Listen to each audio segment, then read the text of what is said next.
Wonder Woman, yes. Okay, guys, here we go. Okay. Welcome to the Mark Attwood Show. This is Adventures of the Beat Suit, and it's time for the Abracadabra code 4. Hello. I'm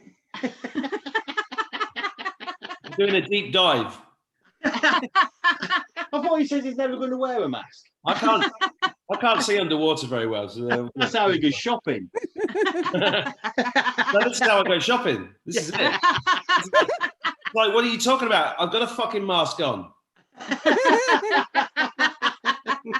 What are you guys?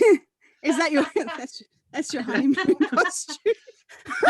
You want to see the size of his slippers? You see, what I thought, it's like deepest, darkest winter here in Ireland, and I thought, you know what? Fuck it. I'm gonna dress like I'm on holiday. Yay! Even with his speedos. Say, you know, I've got the budgie smugglers are on. My budgie's more of a parrot. Making that clear. Is that a cockatoo? Beg your pardon. Two cops. That'd be. Is that the so you get the med beds? Please tell me. Yeah, it is. No. We're recording. We're recording, yeah. Okay, we've only just started. So anybody that's new to the Abracadabra code should not be watching this video. You should go back to 1, 2, and 3 because this is obviously the crazy place for the right side of the brain. And I'm going to start with a couple of housekeeping things. Firstly, thanks to everybody that purchased the PDFs for the previous Abracadabras. Also, all the people that requested the free ones. I must have sent about 1,000 of those out. So thanks to you guys too. Same thing applies to this. You know, we do these PDFs to support the videos. It's not about making loads of money. It's about making, putting a bit of energy back into the equation. But if you really can't afford them, I'll always provide them for free. If anybody's emailed me to request one and has not heard back from me, just email me again. It might have gone to my spam. But I can assure you I've had thousands of messages of people saying thank you. The other thing I've done is when people have requested free versions of the PDFs, I've also sent them my manifesting guide because, nobody should be skinned. In fact, today was very interesting because XRP went up by nearly 40%. Did you all see that? Yes, I did. What's XRP? Right. You didn't want to ask that, did you? Obviously, you don't go on my Facebook page or watch my videos on my channel. I don't even know how to use a computer. That's a good point. I should make that clear. You can create universes, but you don't know how to use a computer. I've got no idea. No, great. XRP is the cryptocurrency that's being used in the quantum financial system as the conduit for international bank payments. That's right. I've seen Wardy was talking about that now. Yeah, so Swift has been, we believe that Swift has been replaced with XRP, and this means XRP could be the most valuable cryptocurrency on earth, and it's been 24 cents for like ages, and then suddenly today it went up to 40. And this to me is a big indicator that that stuff is happening. But cryptocurrency is highly risky. Don't ever buy more than you can afford to lose, etc., etc. So very pleased to welcome back JCK. Hello, JC. Hi, you finally introduced me. It's all about him tonight, isn't it? You see? Those cat balls away. It's all about him. It's all about him and his big snorkel. That's a good 12 inches, I think. Oh my God. Remember, you got your truth whip. I do. I've got my Wonder Woman cuffs. Oh, hang on. I've gone all blurry. Yeah. Why have you gone blurry? Yeah, your Wonder Woman things it didn't know where to look. Yeah, it's energy coming off them. It's like hair, food, eyes, Wonder Woman things. Where do I get focus? Yeah. Remember the invisible plane? Yes. No, I never saw it. Exactly. As soon as you come out of the box, it was gone. And that's why randomly people trip over. It's them invisible planes everywhere. Right, listen. Right. JC, have you actually said hello properly? Do you want a bit more time? Or are you going to get Shut up. No, I didn't have enough time in that show. Where's my contract? Call my agent. Oh. Call my agent. You know, all the people that follow me are going to get annoyed with you now, Mark. What can I say? You know, this is you know, Jason's my guest, right? So I get to talk. Look, somebody's got to keep order here. We can't start off crazily. So look, I'm going to start off with telling you a few weird things that's happened since we last chatted, right? So firstly, I think the election happened, right? The last show we did was before the election. Yeah, it was. Yeah? It was. Was it? Yeah. Okay. Yeah. It was 3 or 4 days before the election. So was anybody surprised at what happened? Not in the slightest. No. Yeah. I thought the last one was after the election, wasn't it? The election was 2 weeks ago, wasn't it? Oh, okay. It was just after, wasn't it? And the press were running with it, weren't they? Big time. Yeah. Yeah. Well, this is a good example of what's been happening to me. I have absolutely no idea what's going on with time.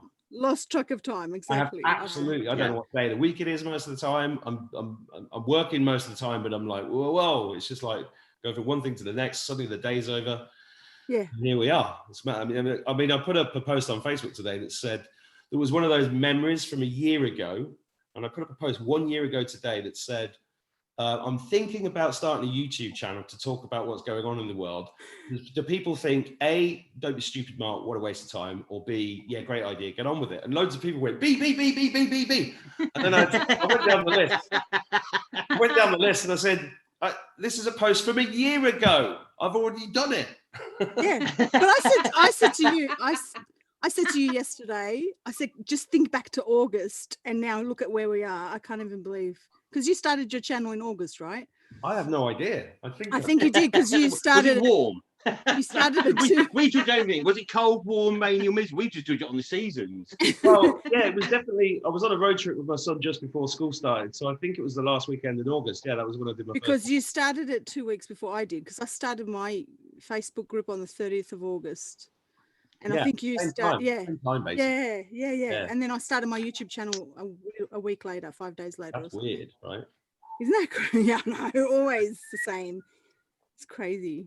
So here's another weird thing, right? I put this on Facebook. I went onto my phone, and you know when you go on your phone and you see the that kind of business, yeah.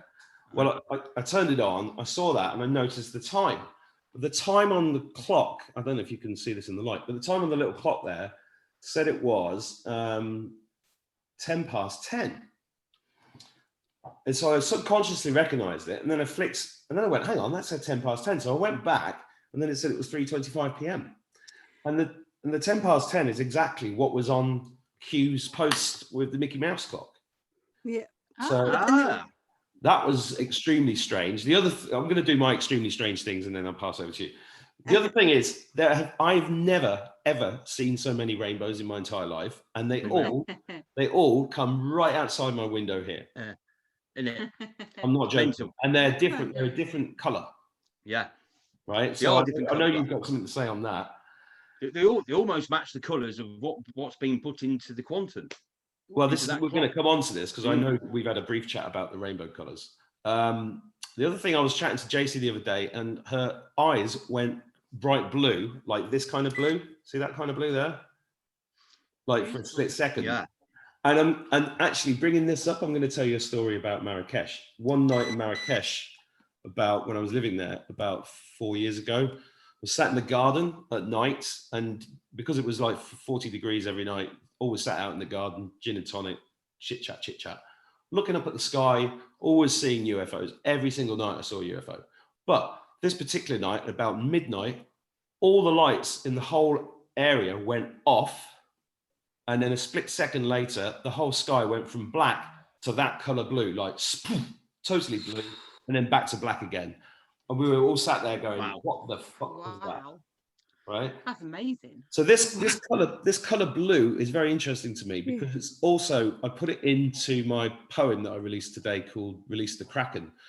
I don't know, you saw that poem, didn't you? Yeah. And I put the line in at the end. I put in Arise Homo sapiens, which is actually a tribute to Sacha Stone because he used that and he gave me permission to say it as well. But after that, it said, I can't remember what it says in my own poem now. It's something about blue lights, right? Hold on, I'll Google it. So the reason I put in see the blue light is because I don't have as many visions as Jason does, but I had a very, very strong vision a few weeks ago of this incredible blue, like crystal light. And it was more real than anything I've ever seen. It was unbelievably beautiful. And I think that's something to do with what's going on. So they're the weird things I can think of on the top of my head. Anything from you, JC, in the last few weeks? Yes, because so back to your thing about oh God, what were we talking about?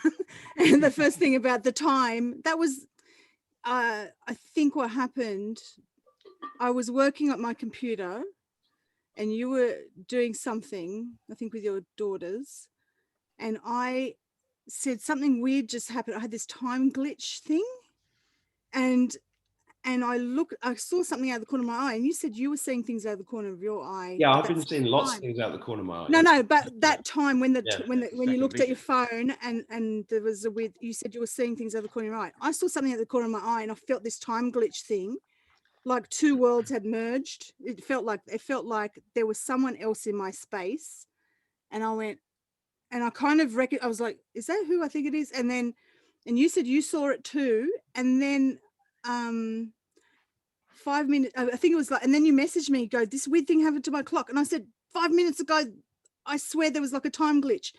There was this weird thing, and I think it was like we saw each other's worlds or something. I don't know. It was weird because I saw like a young girl, and it looked like and you in my room. I saw it out of the corner of my eye, and I was like, is that a ghost? And then something came over me, and I thought, okay, is that who I think it is? And then it went away. And then I thought that was really weird. And then I felt as though there was a glitch, like a matrix glitch. And then 5 minutes later, I got a message from you saying, oh my God, this weird thing just happened. I looked at my phone, and then it said this time, and then it said that time. I said, that just happened to me. There was a weird glitch thing that happened at the same time. And then you said something about the blue light. That was the thing I said in the last Abracadabra thing about in my meditation, and I saw that big blue light. Yeah, maybe mine was before that. I don't know. I'm losing track of time. No, you saw it before. Yeah, you did. You saw it before. Oh, I've mentioned it before. Okay, yeah. Yeah, but I think you said you saw it as well. I'm not sure if it was a meditation or a vision, but then I saw it as well. It was a vision in a meditation. Yeah, and I saw it as well, and you were pointing at it, and you were going, we're from there, and I said, what do you mean? And I said, is that a planet? And you said no. You said no, that's a portal. Oh, that's the other thing. Yeah, that's right. So I said it was a portal. The other thing is, I had this soul reading done by an artist in Merseyside, and I should pull it up, shouldn't I? I mean, it had that blue thing in it. It had the blue light, but it looked like Oh, it's all coming back. So it's a good job we prepare for these meetings, isn't it? I know. It looked like that, didn't it? We've only had 2 weeks. I've not even let Juicy&Lucy speak yet. Oh, you know what? It's nice to have a rest for change. You know, I'm listening. Have you got that picture? Yeah, but that thing, it looked like that color, didn't it? It was a bit. I'm just picking it out now. Aqua. Yeah. That's your favourite colour, isn't it? Yeah. Keep chatting. It doesn't. It's not. Did you see them other domes in Germany? Wow. The what? The yellow domes in Germany were sent to you. Them pictures. The domes. Yes. Wow. Was that in Germany? Is that the one I put it back up? I shared on Facebook with the light going from the top and the bottom. Out the top. Out the top. Out top. Got a story about that, but we'll let you finish your bit. Well, I'll tell you what. Can you pull that? Can you easily find that video that you sent me? Ooh. Yeah. Link to it. Yeah. Yeah. Well, I'm going to share my screen first and just show you these soul paintings because they're just unbelievable. Make sure you get the right button. Right. Yeah. Can you see these? Yeah. Look at the alien. Oof. Yeah. Yeah. So this woman. Looks like a big man in the middle. Yeah. So look, this is Anne Willie. Young. No, listen. This is Anne Young. Right. I saw one of her paintings, and I contacted her. I said, I want one of those. Can you please do mine? And this is what she came back with, and it's just gobsmacking because her story. Look at that. So. Wow. The blue. Look at the blue. Yeah, look at the blue. Look at this alien face. Look at the alien. Yeah. Oh, yeah. And these, They look wow. Arcturian type things down things. here. You know, so this was gobsmacking. Wow. Soul painting. There's like a big mushroom in the middle. You see, that's all about somebody with wings, isn't it? Yeah. So, but the thing is, there's not just one. She did loads of them. Yeah. And all of Where's the paintings. the one with the heart? I don't think that one's me. Is that one me? Is that you in your jeans? Yeah, it's me in my underpants. Nice bum. No, I don't think that. There was one with the little man. Where's the one? It's in the number 3. So look at that. Yeah, this is my. Oh, wow. How did she do these? Well, that's what I'm trying to explain. So she, there are more, but I'll maybe I'll put them in a PDF and send them out to people. But well, actually, I wanted to do a video with Anne about this, but she doesn't really want to be on camera, so that's fair enough. But I have a chat with her, and she said that this started for her 20 years ago. She'd lost her dad, and she was in a terrible state of grief. And she was painting this wall inside a house, and she painted the wall blue, and then came back to it when it was dry, and there was an angel in the wall. Wow. And she was like, what's that? You know, and I think she said she got into the papers and all of this kind of stuff. And that's what she does. She just paints, she taps into an energy, paints it, and then these things just show up. So, you know, she didn't explain it though. I think she didn't show the full thing in your. No, I mean, I don't know where all the pictures are right now, but she explained there's a number of things that this is where it gets weird. Mm-hmm. This is where it gets weird. Okay. So there was this huge golden heart energy, this ancient galactic energy, this alien energy, this and the number 5 kept coming up, and the letters. Well, should I say the letters? The letter S came up a lot, and the letters J and C came up a lot. Really? Wow. And then there was a girl that looked like me in there. Yeah, there was Didn't she say more? There was a dark-haired, girl. Yeah. And the blue light at the blue light in the middle of the painting was that blue. Did you see it? But it was a heart. The same blue light was in that painting. It was this, but it looked like this. It looked like a blue heart. I'm going to see if I can dig out the. Would that be the colour of your pineal gland? Pineal, not penal. Pineal, yeah. Penis gland. Is that the same colour as your penis? No. Yeah, your penis gland, that one. No, not that one. My penis is not blue unless I'm in a very cold sea. I've got to go to the doctors. No, because I was reading somewhere. Apparently, the senses in there. It's the same as an eye, as your eye retina inside there. That's what gets calcified. Yeah. And I'm wondering if that, I don't know, but I wonder if that's what the colour of that eye is.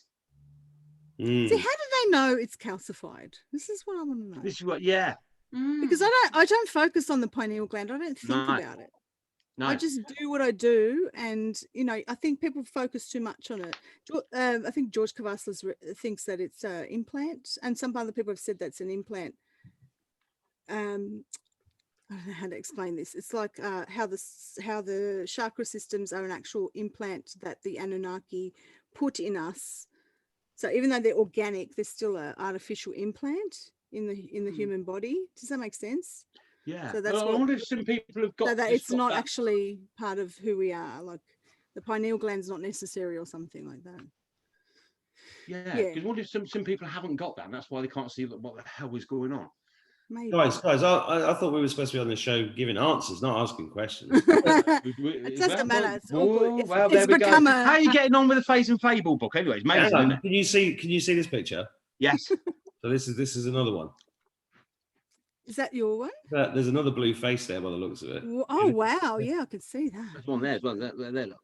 And there's a face there. She's amazing. I need to order it. I need to order a painting from her. She's absolutely. I'm getting these prints delivered. Amazing. So they're beautiful. Awesome. They're gorgeous.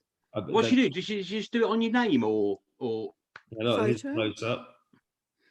She takes your. I think she takes a picture, name, date of birth, and all of that kind of. There's a line. Oh, look at that face! Look at that face! Wow. Yeah. Wow. Oh my gosh. Oh yeah, look. Yeah, it is, isn't it? That's amazing. Look at that. That looks like Vulcan with a fringe. It does, doesn't it? Where's the blue heart one? No, you had one. Yeah, where I you know. had I need to find it. The thing is, that Oh, I'm trying to find it. I You didn't. have to flick I didn't plan to talk about this, so I didn't. it. But You could have. you know, and I said I want to talk through these, and she said, "Oh, it's a bit personal," and I was like, "Well, this is Adventures in Meat, so I don't care." And oh, by the way, and that brings up something else I really wanted to say in this episode, and that is that one of a real theme for me in the last 2 weeks since we all spoke together is that I've had a lot of very awake people. You know, I went out with my my man group the other week, and we went for a walk in the woods and stuff. And these guys are all very aware, but they're all saying, they're all shitting themselves, going, "Oh, you know, blah blah blah. This is, you know, it's not looking good. All these vaccines and da da da da da." And I just went, guys, and everybody watching this, just remember this: if the bad guys were in charge, we all would already be dead. We'd be nuked. We'd already be dead. Yeah. The nuclear war was the plan in 2016. It'd be very easy to get rid of us all. All I have to do is poison the water system, and that's it. Job done. Yeah. So I want to say to everybody watching this that if you are wobbling, don't stop it, because the good guys are in charge. This is a show. Well, basically, now that you've said that, we don't need to do any more videos because that's basically That's fine. That's basically just private chats. No, but I mean, I answer these questions every other day.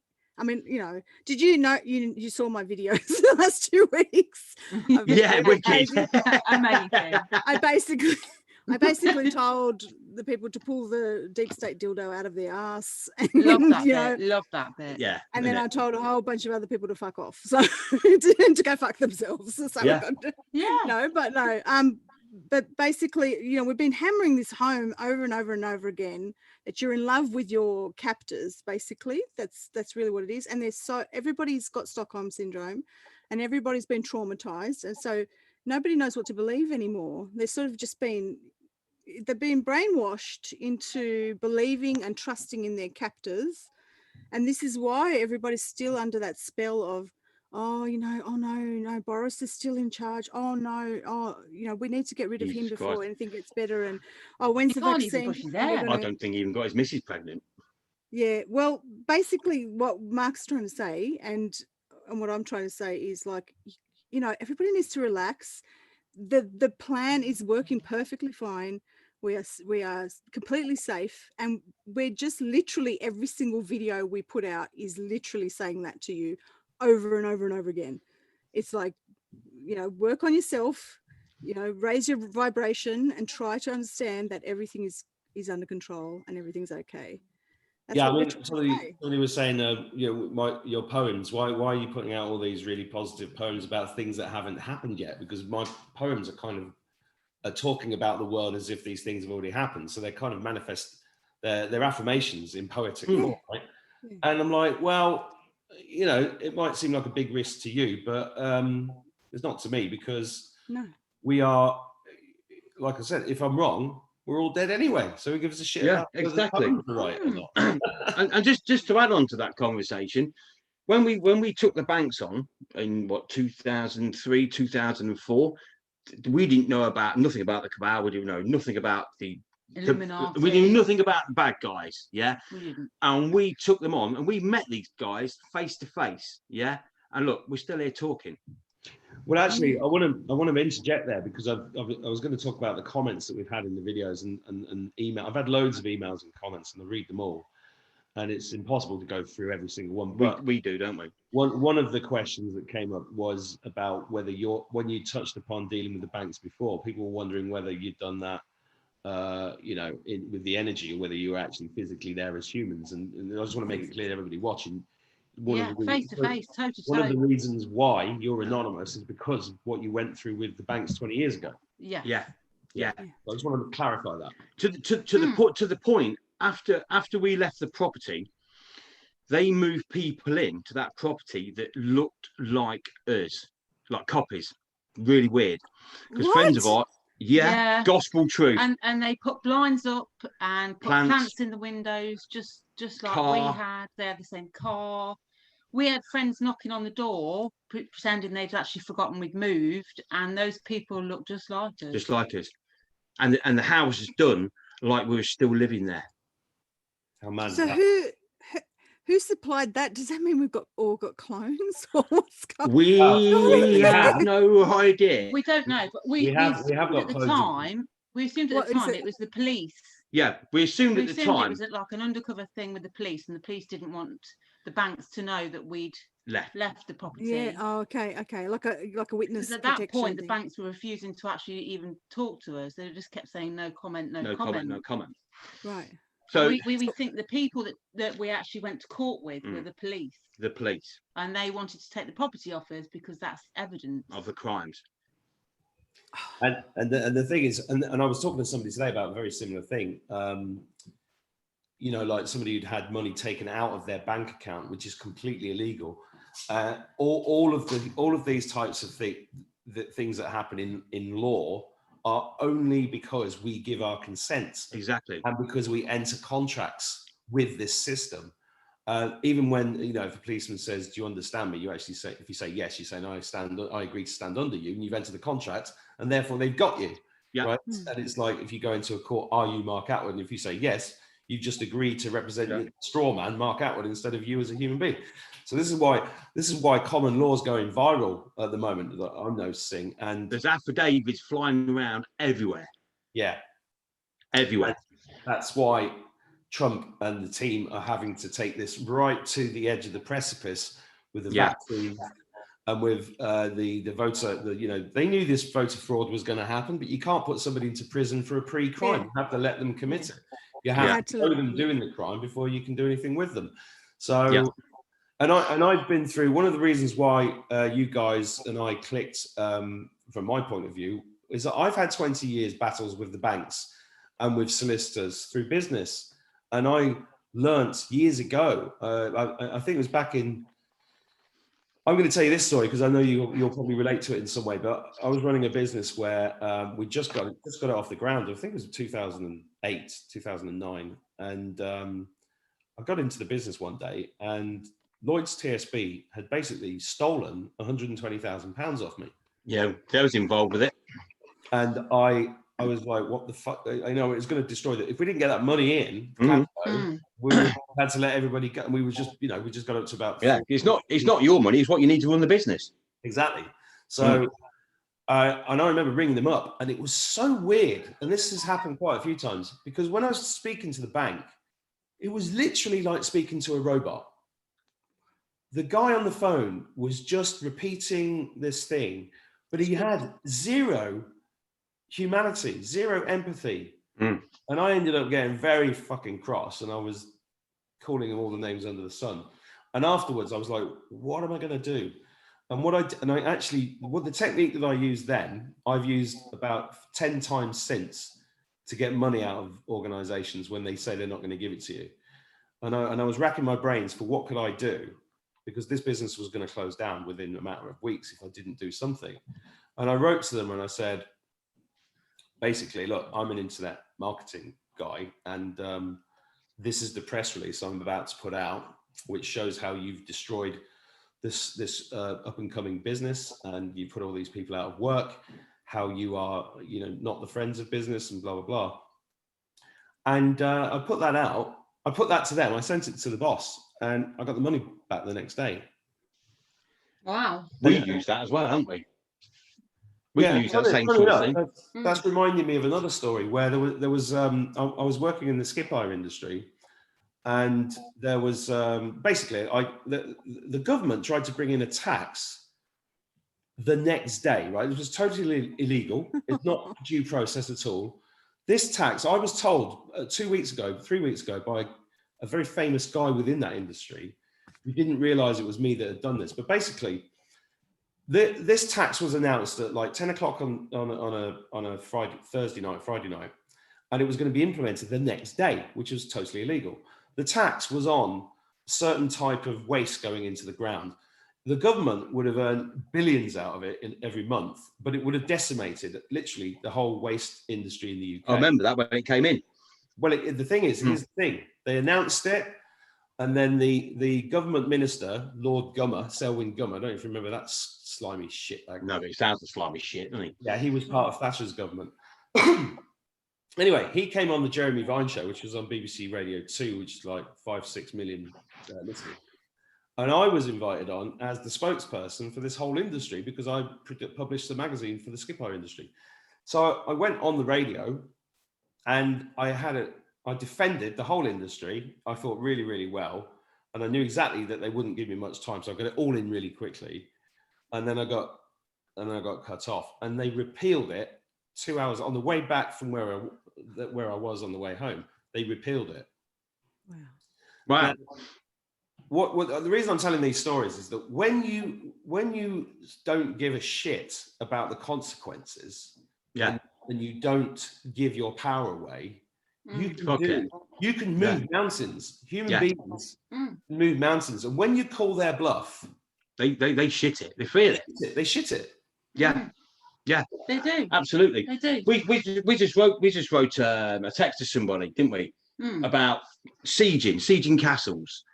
Yeah, and it's like, all this goes on about lockdown and depression and everything else. And we're going, look, your physical form is your castle. The energy that goes around from there is your land. Yeah, and because of all what's going on, they're pushing your land into your physical and then into your brain. Now you're under siege. Yeah.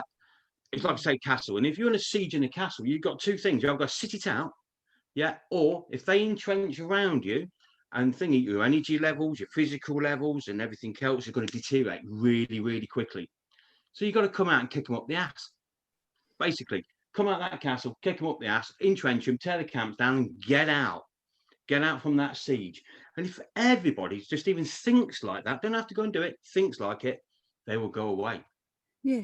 The problem is they get us with guilt. I mean, look at this whole guilt is this mask thing. So what they do is they get us with children. I've noticed this is every time they want to pass a law that they want everybody to comply with, they will guilt you with money, or say, let's say you rely on the government for certain funds, welfare, etc. Children, so they'll start suggesting that your children will be taken away if you don't comply. And what's the other guilt thing? Old people. They'll usually use something to do with the community. And my argument is, well, since when has the government ever cared about old people? Since when have they ever cared about your health? Never told the truth about anything. People are just absolutely brainwashed by these controllers. They actually think that they care about them. They actually think, why would the government do that to us? Why would they hurt our old people?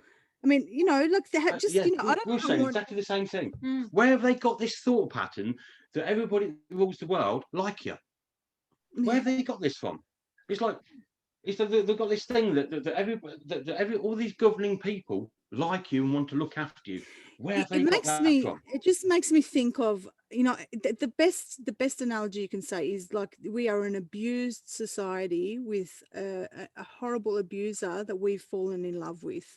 And we actually believe that they're looking after us. And for us to comprehend, this is why so many are asleep, for the people to comprehend that the person that they thought was looking after them actually wants to destroy them and despise them is the equivalent of learning that your mother wants to kill you, or something like that. Yeah. It's that heartbreaking. It's mad, isn't it? That traumatic. I used to say to people, just go home and just put something on for 10 or 15 minutes and learn something new. Every night, learn something new on YouTube or wherever, or where it's been banned, and watch it and learn it every night. And then all of a sudden, and they won't do it. They will not look at it. They won't. No. They won't. Not even 10 minutes. There's people spend more time on buying a sofa than they do if they're going to have a vaccine whacked in them. Really? Yeah. It's like, they'll research a sofa, and then the best price and everything else, and they'll spend days or weeks or months for the sofa, usually for Christmas, because they've got to have a new sofa for Christmas, and then literally comes to something that's really dangerous. Yeah, no problem. I've got because that goes back to what they believe is that the government and the institutions are looking after them, so they don't have to think about that. So everybody really is in a very baby-like state. This is why I keep saying to people, you've got to stand up on your own 2 feet and stop acting like children, and take responsibility for yourself. Take responsibility for your own health. Don't let somebody else be responsible. And there's hand-holding thing. I mean, everybody wants their hand held. How do I find blah blah blah? Google it. Like, come on. Yeah. Yeah. Just, Symptom of, like of everyone. It's a bit like dogs, right? The dogs that still fetch the stick are dogs that haven't grown up, right? Because that's that's puppy behavior, right? So the dogs, the owners that carry on throwing the sticks for the dogs when the dogs are like 15 years old, going, "I wish you were that."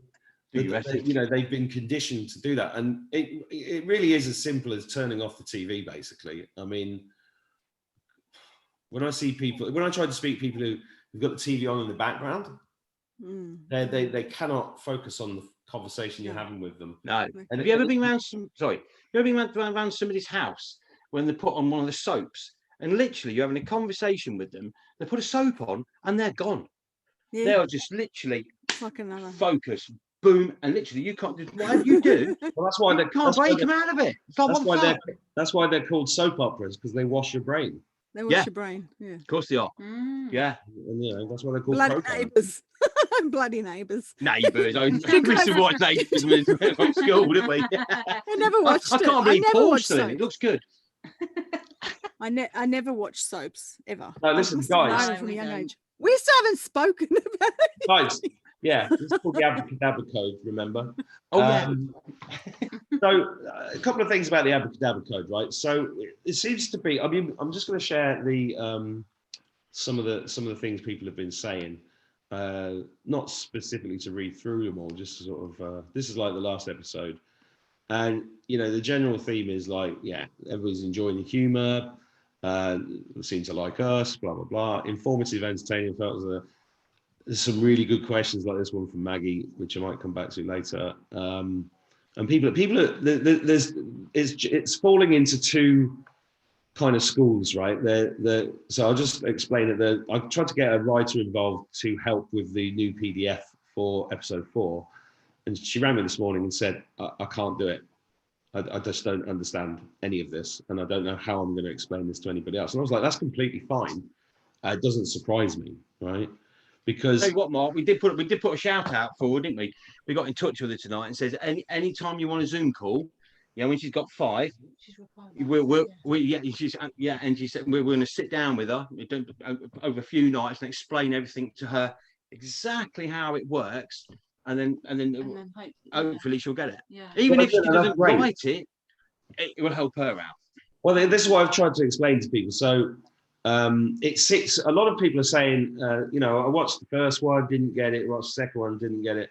3-4 weeks, and then suddenly they go, "Oh, I've got it," and then it just sort of clicks into place, which is really, really interesting because it's like I was trying to explain how it works as well, and I was saying you can't do it from your left brain. You have to just go into your right brain, and then it just becomes something you can't look at it in the same terms. And I think that's the key to this, is the key to understand. Yeah, it modifies itself to your experiences and where you are. It's a quantum, and it's putting everybody on point where they've got to be to do whatever they've got to do, like all of us meeting and everything else. It's all programmed. It's like a story, and that story creates an energy, and that energy then creates us, and then obviously here we are manifested in where we are to do what we've got to do. Something like that, really. Here's me. I just saw myself. But just to say to everybody, because when she got in contact with us and says, "Can you write it like you're telling somebody in a pub?" Blah blah blah, and then we put all the pictures of there, the whole breakdowns there, or the write-ups there. But I tell you what, that hurt our heads getting that onto a bit of paper. It's something we live with, something we do, something we're part of. But it literally hurt our heads. You know, like doing the unfuck it letter where you feel it straining on you. It was like doing that for like hours. It was. And I went, wow. I was like, maybe I can write it. Yeah, we're the same as everybody else. Like a write, I don't know. Yeah, we're the same as everybody else. As in, like, we've got. I can now feel everybody else's pain of trying to sort of like work it out, because this has been dropped on us, and we're all in it. And I was like, wow, so we're all the same. So by deconstructing it like we have, and then putting it back together again, because the last little journey we went on after we last spoke, a lot of the old magic is now being taken to pieces. I took it to pieces. There's a lot of old magic that was there for a reason. It was part of the quantum, but we took it out. Well, this brings me back to the yellow light thing that we were talking about earlier. Did you find that video? No, I've got no idea where that video is. I think somebody shared it on Facebook, didn't they? You sent. Well, I shared it on Facebook. So you carry on. I'll go and see if I can look it up. So do you want me to just run through roughly what we went through to see if it makes sense to anybody over the last 2 weeks? Yeah. Right. So after we last spoke after this, we thought, well, we're here now. Let's go into the energy. So we was like, see what's going on. And the whole thing sort of, it was like, we're out of the boxes at last. Do you feel like you're out of the box? Yeah, something's shifted. Well, hang on. No, we definitely felt since the 11th. Yeah, JC, you definitely felt like that because it was like I was in another world. I said to Mark, I said my best friend said the same thing. So let me just explain. So my world around me, my house, my daughter, the people I interact with in my 3D world felt like a dream. And the only reality was there was like an alternate reality that I was in. So like if I'm having a conversation with Mark or something, that's real. That felt real. And everything else felt like a dream. And I was floating. I had this very floaty feeling, like nothing seemed real in the 3D world. Nothing seemed real. The virtual world felt real. The 3D world did not feel real. And my friend said, and I every now and then I'd go, oh yeah, I've got a house and a daughter. And it'd almost be like, it was this weird. I remember, oh shit, what about her? No, but my best friend said the same thing. She said something really weird happened, and it was around the same time that I was feeling this. She said I was standing there doing the dishes, and I suddenly looked up and went, I've got 3 kids. Oh my gosh, I've got 3 kids. I've actually got 3 kids, and I have and it's like she was. It's like this world is an illusion, and it's becoming more and more apparent that it feels unreal. It just feels unreal. Do you know what I got a flash to there? Do you remember that Doctor Who episode where there was silence in the library and it was David Tennant and it was Stephen Moffat wrote it. It was a brilliant episode. Oh, the guy with Vashna. What is they called again? Vashna Narada. They lived in the shadows, right? But when the Donna character, who was brilliantly played by Catherine Tate, she got taken into the Matrix, and then she fell in love. She got married. She had a whole life in the Matrix, but it wasn't, and it was really like this. It was like she kept going, hang on, is this real? But then it was like 1 minute she's tucking the kids in, next minute it's a day later, and really anybody should go and watch that. It's weird how the BBC was doing things like that. Well, it's not weird, is it? Because the BBC, I mean, I don't want to get into a whole Doctor Who conversation, but why not? We'll do that one another night. Well, yeah. I mean, we've had lots of similarities. Yeah. If you think about it in these terms, the way that the controllers of the Matrix have done things is that they have put things in the front of our face that are very hidden in plain sight. I mean, that is one of the key. You don't see what's underneath your nose. That is one of the key tenets of Masonic symbolism, is they hide it in plain sight, so it's right in your face. So specifically with Doctor Who, I was having this thought that time travel and the looking glass technology and everything was true, then what's the best way of hiding it? Well, it's to put something on the screen in front of everybody about time travel that distracts them, in the same way that if you ask a kid now who is Tesla, they'll say, oh, he's the guy that invented the electric car, instead of knowing anything about Nikola Tesla.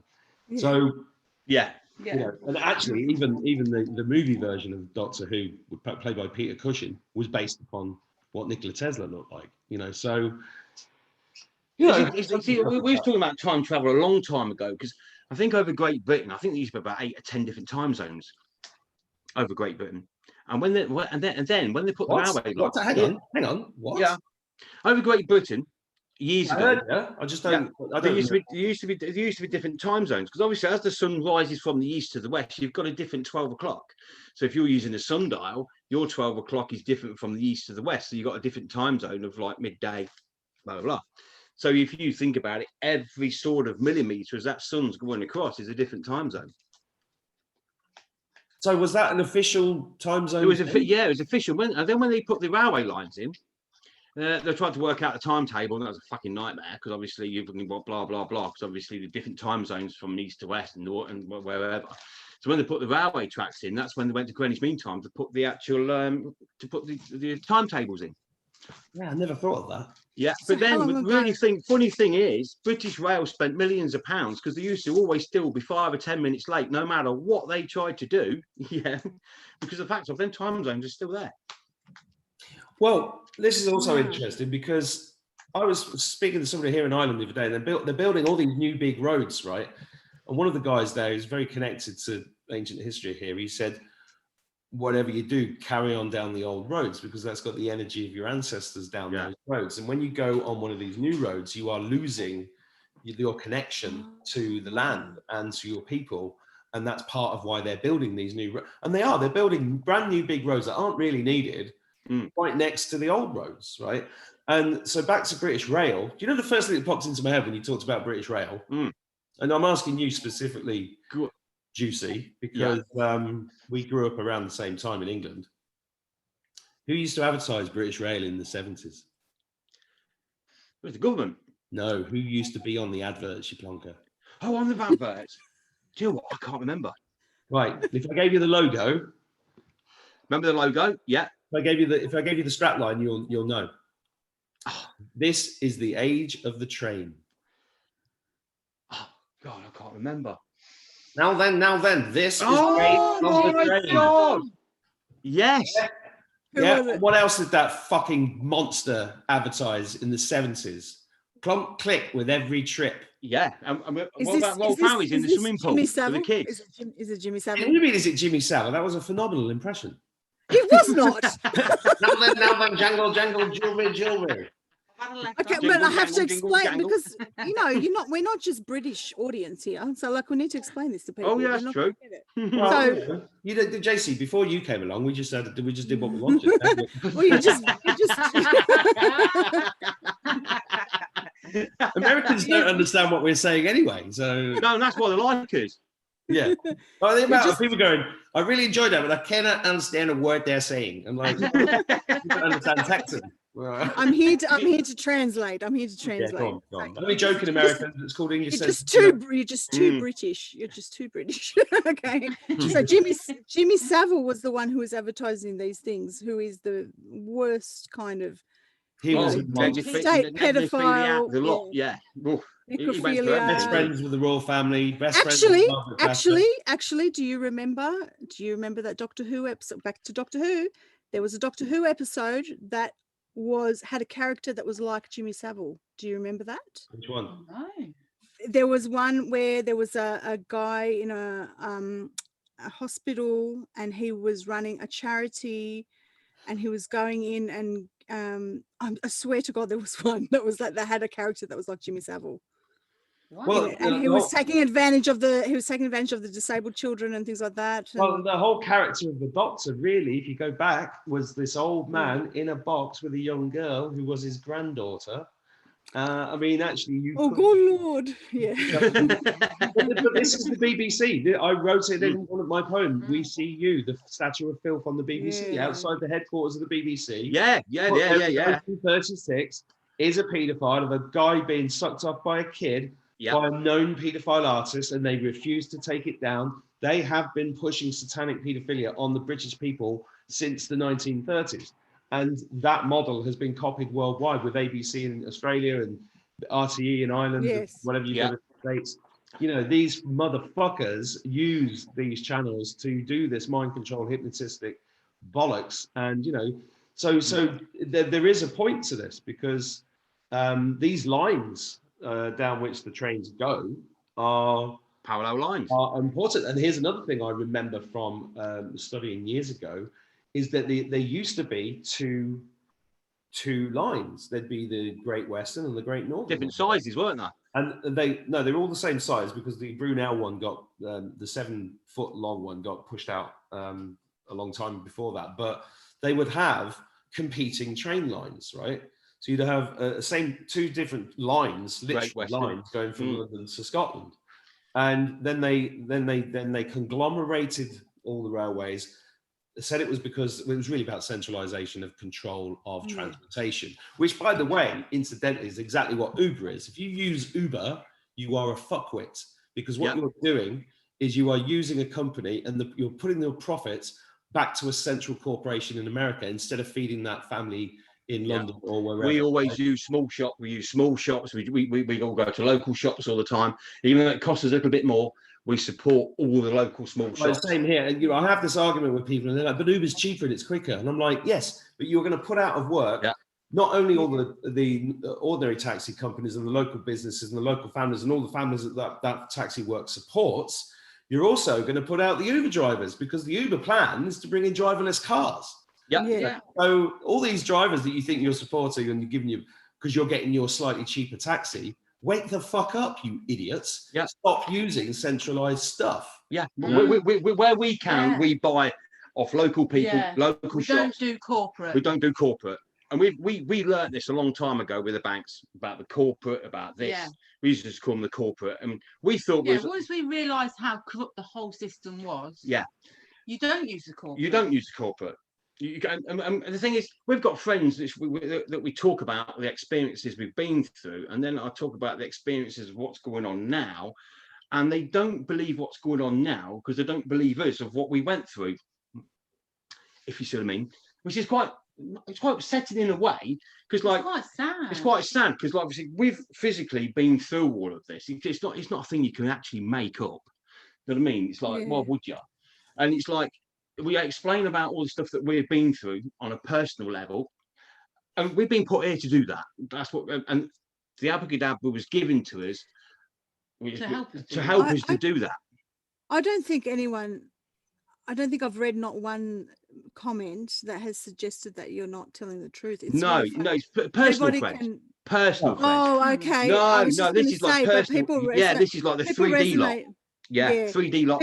Well, that's like my life, okay? Because when I put that video out about the demons that I saw underground, I had overwhelming, like 99% people coming out of the woodwork thanking me and saying, "I finally don't feel crazy. I know you're telling the truth." You know, look, everyone out there was saying it's the truth, it's the truth, it's the truth, because they could feel it.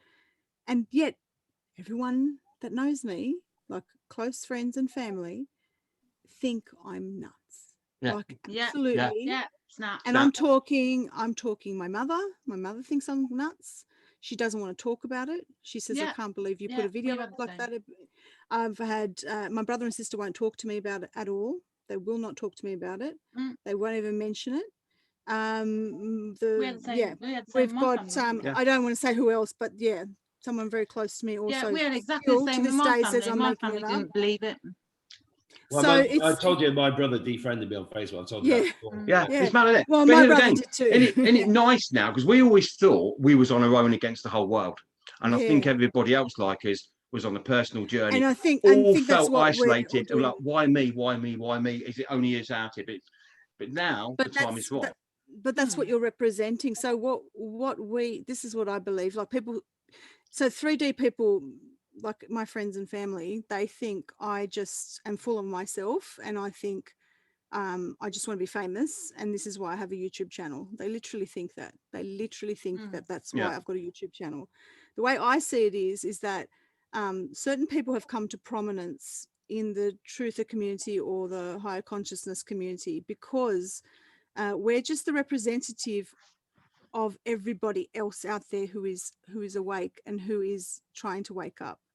And what we're doing is we're just a representation. We're reflecting back to people what they believe or know of themselves. Okay, so like a mirror. I get we're a mirror. So I get thousands of people. We are a Hyoka. Well, you know, I get thousands and thousands of comments and emails saying the same thing. They always say to me, you know, people who've never commented, they said, "Look, I'm a very quiet person. I don't usually comment, but I want to email you and just let you know you're on the right track. Please don't change, because you've made me feel better, because I believe the same thing as you.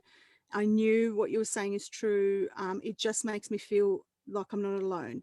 This is the same thing over and over again. And because we get more and more people sharing these videos and things like that, and they're starting to see it, they're it's like confirming that we're seeing something that we thought was an illusion, if that makes sense. It's like we've all been brainwashed with this illusion, and the less people who buy into the illusion, which was controlled by this spell through the mainstream media and television and movies, the less people who watch that, and the more, and they know that this is the spell casting thing that they've done, and the less people who do that, and the more people who come together as community, and this is why the communities are being shadow banned, they're being censored, they're being heavily there's constantly trying to restrict us from expressing ourselves, because they know that once we band together and we all have this collective vision and this collective attention on something, that we'll suddenly wake up and go, oh wow, we've just created this whole new reality. Okay, it's not even creating a reality, it's paying attention to that reality and making it fleshed out.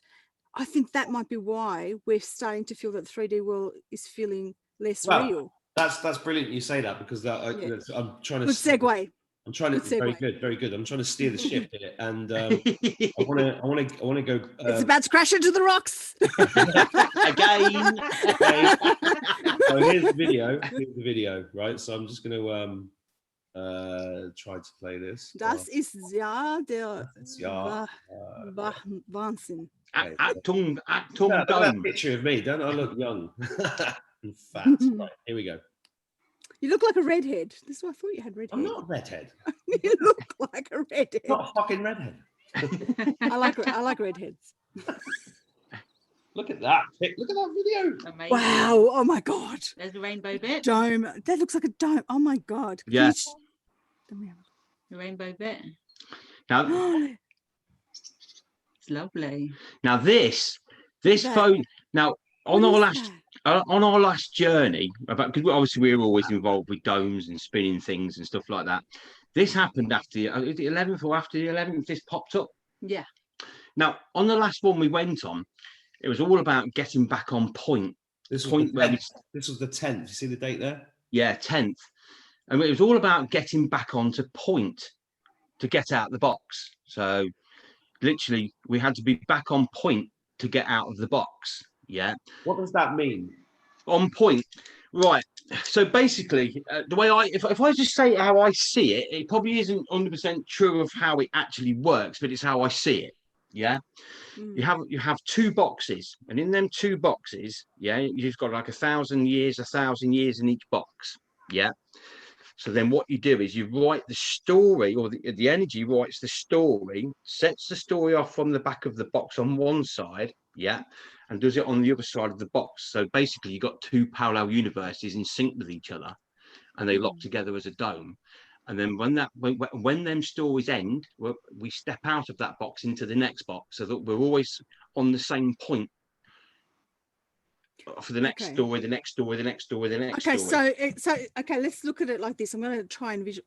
I wanted to do was get a Wacom tablet and draw what you're saying, like a diagram. So you know what we've done this time? We tried to when we're in, right, we see symbols embedded into the carpets. We see all different things. So we can't take photos of it, because you take a photo and it don't work. So now we've got a drawing thing, and we're going to draw what we see. Yes, good. It's only took us took us 20 years to get to that stage. It's probably got some pens, pencils. Yeah, it'd be like those pictures that you know of witnesses in courtrooms, because you're not allowed. Yeah, well, my drawing ain't that great. I don't know. No, it's mine. Well, I'm an artist, so I can draw it for you if you want. But this is so you got to draw the symbol and then show me, and I'll draw it for you.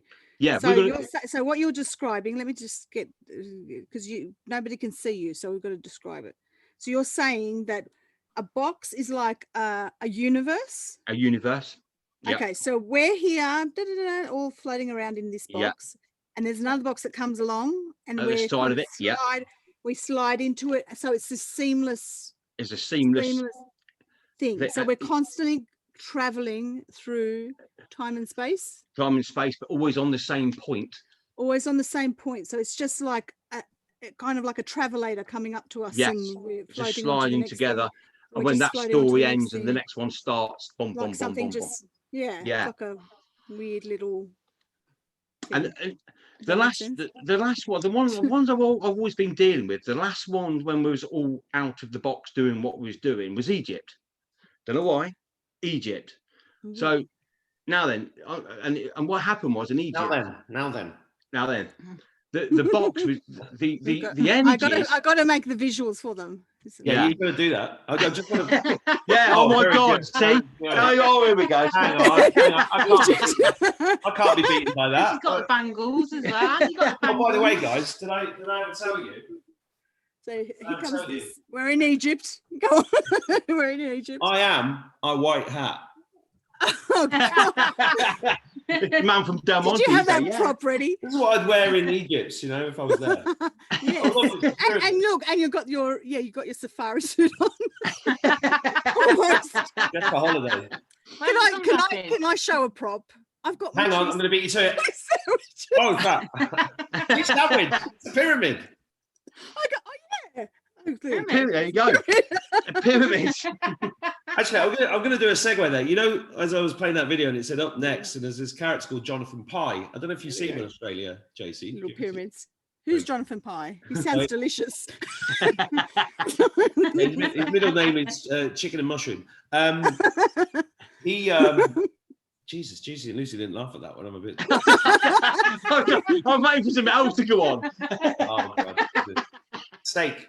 No, Jonathan Pye. This also relates to the brainwashing, right? Because he's a comic and he does this journalism thing, and he kind of takes the piss out of politics, right? And I've heard of him now. He got really big, and I used to enjoy watching his stuff.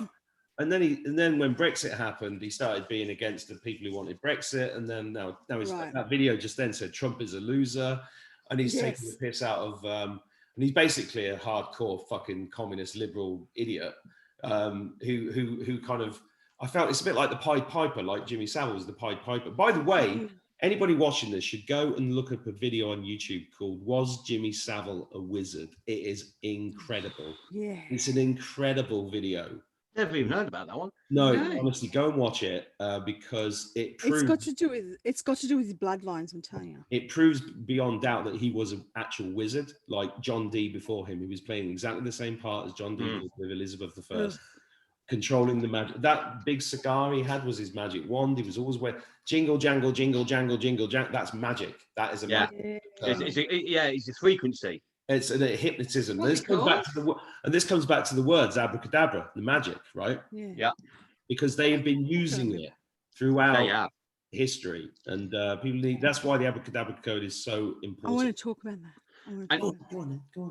Can I tell you about this word? Okay, so I had this beautiful question from one of my Patreon people, and she asked if I could talk about it or answer it. And it happened like about over a week ago. So I answered her, and then I thought, I've got to talk about that in the video when we do it. So as you all know, a lot of magic in popular culture, the most popular thing that's sort of popped up in the last 10, 15 years is Harry Potter. Now, I was a big Harry Potter fan, and okay, and so now I hated it. Another thing I have to get rid of. But the line that they use, Avada Kedavra, okay, so that's a cursing spell. So what they were trying to say. What they were trying to say in that, actually, I've got to look it up. What they were trying to say in Harry Potter was that the word abracadabra was the word that muggles used, and it wasn't a real word, and it wasn't powerful. It was just a toned down version of Avada Kedavra. Okay. And Avada Kedavra is, hang on, let me dead body, cadaver. No, yeah, it's kind of like that, but it's actually an Aramaic word. Okay. And let's have a look what it means. What does it really mean?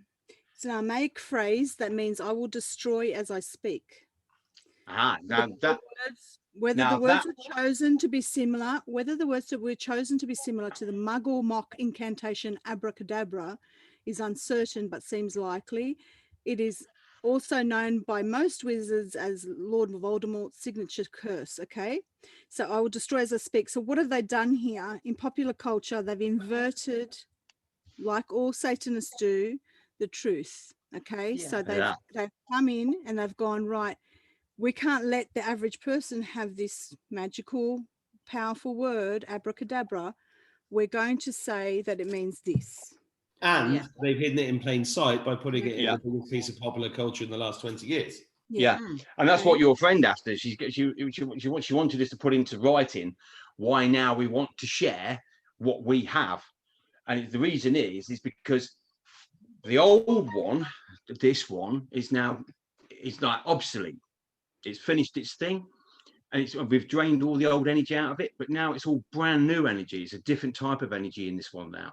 Does that mean that Abracadabra doesn't work anymore? Yes, it does for us, but not for them. For who? I changed the energy over. Do you mean it doesn't work for the deep state? It doesn't work for the devil anymore. It works for us. Okay, it does now, big time. Yeah, right, solely for us. Got to interrupt you because I know you're going to go off on one. One of the questions, I ain't gone wording all night. that's because we're used to you now. And I know the bastards. We've been training for 2 weeks. I've read all the comments, so I have to interrupt. Does that mean, I mean, one of the questions I get a lot, Juicy and Lucy, is how do you actually use it? Right. Now, in that write-up that I think you might have that write-up. Did you send it over to you? Okay, so you had 2 write-ups that you sent. You sent the one where you're dissecting the picture, and you sent one that is it had the words abracadabra in a triangle, forming into a triangle. So which one are you talking about? We're talking about the latest one that we sent to the lady. We sent we sent to your friend. To your friend Mark. I don't know. Did she copy it over to you? Yeah. I've got it all in my inbox. The bullet point one. The bullet point one. Yeah, I haven't read it yet. Okay. That must be okay. Yeah. So like you two might read this afterwards. It's like, and it makes so much sense because the last time we was in, because basically what it is, we're just trying to spend as much time doing what we think is right at this particular time. So we're spending as much time as we can doing what we can in case it helps anything. Like we all are. We've all got different sort of like powers or however we want to see it. So on the last one we went in, it was all about getting the boxes to line up, back to get out of the box. And literally the universe is coming together on point. We finished and we can actually see the boxes moving together. And when the news came on, right, because we watched the news, it's funny. Okay. Yeah, when the news came on and we were sort of like traveling towards America. So basically we had CNN on, there's 2 pictures of America on the TV. And in the middle, there was the, I don't know, not the White House, but the other big building with a big white dome. Is it the Senate? The Capitol. Yeah.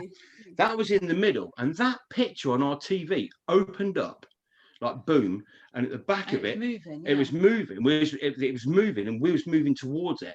And literally all you could see was rainbow domes, millions of them over the top of it.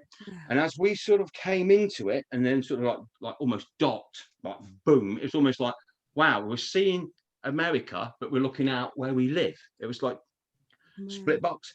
And we was like, wow. And literally the date was 11th of the 11th. And I went, oh my God. I said, I don't even know what day it is, but for us to be online doing what we're doing. And when we went, and literally, as we came up to dock, it was bang on 12 o'clock to the millisecond dunk. And we've been doing a lot of traveling, loading boxes and everything else to get to that particular point. And it literally, I went, what? And it just went, boom. And I was like, wow, that's the first time we've been out this fucking box ever. Yeah. Right. Listen, you said something there. People are listening to this are going to, what does that mean? And you said, we spent a lot of time traveling out of the box. Can you explain what that means? Like, right. It's almost like brain 3D person, because it's almost like these boxes with the universes in, which we call them the Matrix. Yeah. So we're all in there in energy form. And then what there is, there's like fly wires that feed the information into the box from the story boxes on the outside. So it's almost like an energy universe running parallel to this one, and then that feeds the information into this box, so you feel like you're actually living the story here, but you're not. You're in energy form in the parallel on the other side. So there's like a twin parallel in energy form, and there's a fly wire into this parallel. So basically, that story. So you're in describing there, a simulation. You're describing a yeah, simulation. yeah, but much, and it feeds it into this here. So we're living in energy form in the double parallel to us, and it fly wires it from into this one, so you feel like you're living it here, but you're not. So I think I get it. So when you're saying you're out of the box, yes. Okay, so let's look at it like we need to use an analogy because people are not going to get what you're saying because you're using vernacular that people aren't going to understand. So if we think of this reality as a computer simulation, and that's a world inside a computer where there's actual worlds and like you're playing World of Warcraft, okay? Similar, yeah. And outside of the box is you in the lounge room, the real you, with the VR glasses or whatever, or the joystick or whatever you want to call it, and you're playing the game that you're witnessing. So you're outside of the box, but you're also witnessing what's inside the box. And the messages you're saying, or the lines that you're saying, they're like a fly wire. So we're living fly wire, but it's I guess energetic.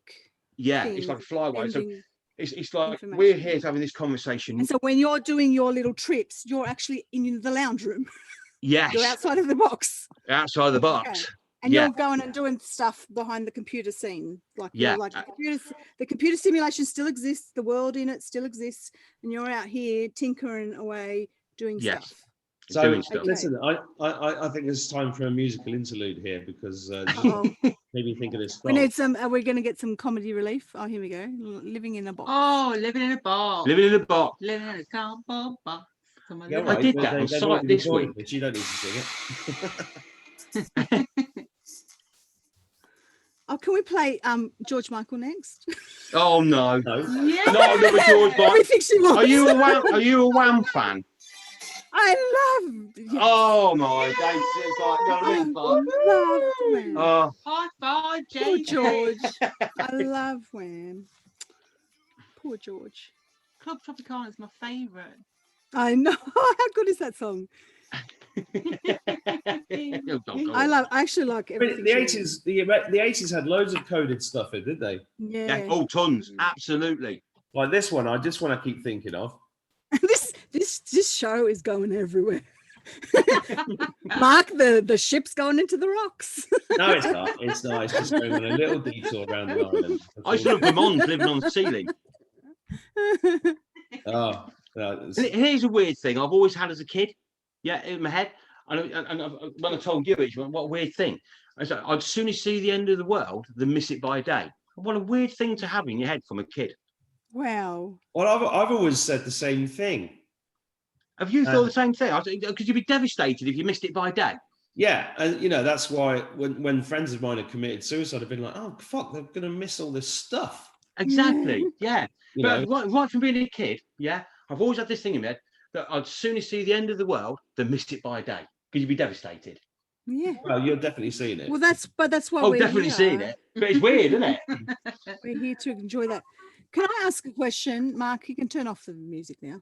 Excuse me. This is. Nobody's watching. I feel like I've just had my wrist back. What was that? Me.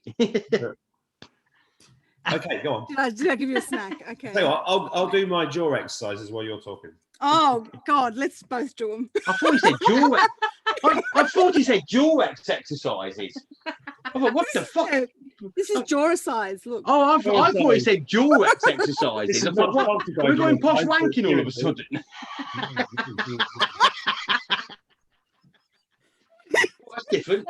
We said we're going to do. I do this to make Mark laugh. I know. I do this. Can't believe you've got one as well.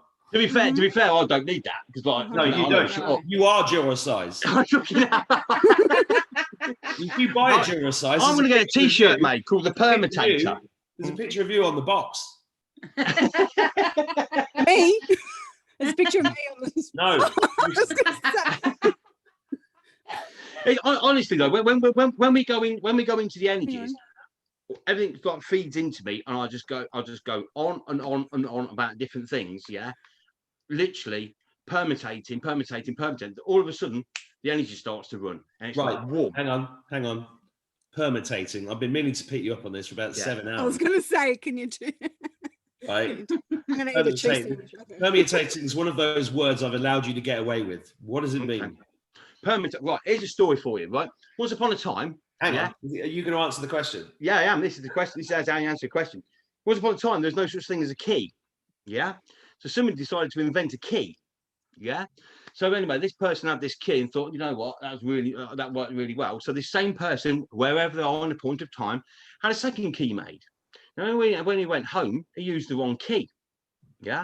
So now here we are, thousands of permutations of getting the wrong key every time we go to the actual thing. So literally, if you've got 2 keys, it's always the fucking wrong one. Yeah. If you've got 100 keys, it's always the last one. It's in between the 2 keys.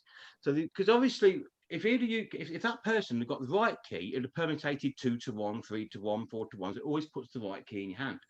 But because they obviously got the wrong key, it's now permutating 2 against the 1, and then the next time it happens again, 3 against 1, 4 against 1. So literally you can ask anybody in the world, they always get the wrong key, or it's always the last one, it's always this, it's always that. So basically, if you get a bunch of keys, yeah, and that key comes into your hand, you go, I'm guaranteed, if you start from that one and go the opposite way around, anti-clockwise, you will find the key a lot quicker than going all the way around, because it's always the last one. And that's permutations. You know what? I've got about 4 bunches of keys in my drawers, and I have no idea what they're for. Exactly. Yeah. But and by the way, I can't believe JC's eating a pyramid while we're talking. Did you get that photo about them new streets on the market? Isn't that what creators of the universe do? Yeah. Yeah. Did you get the picture, Mark, about them new sweets on the market randomly called twangers? I did. Yeah. Yeah. And we put a post up going, what do you do with your twangers? We eat ours.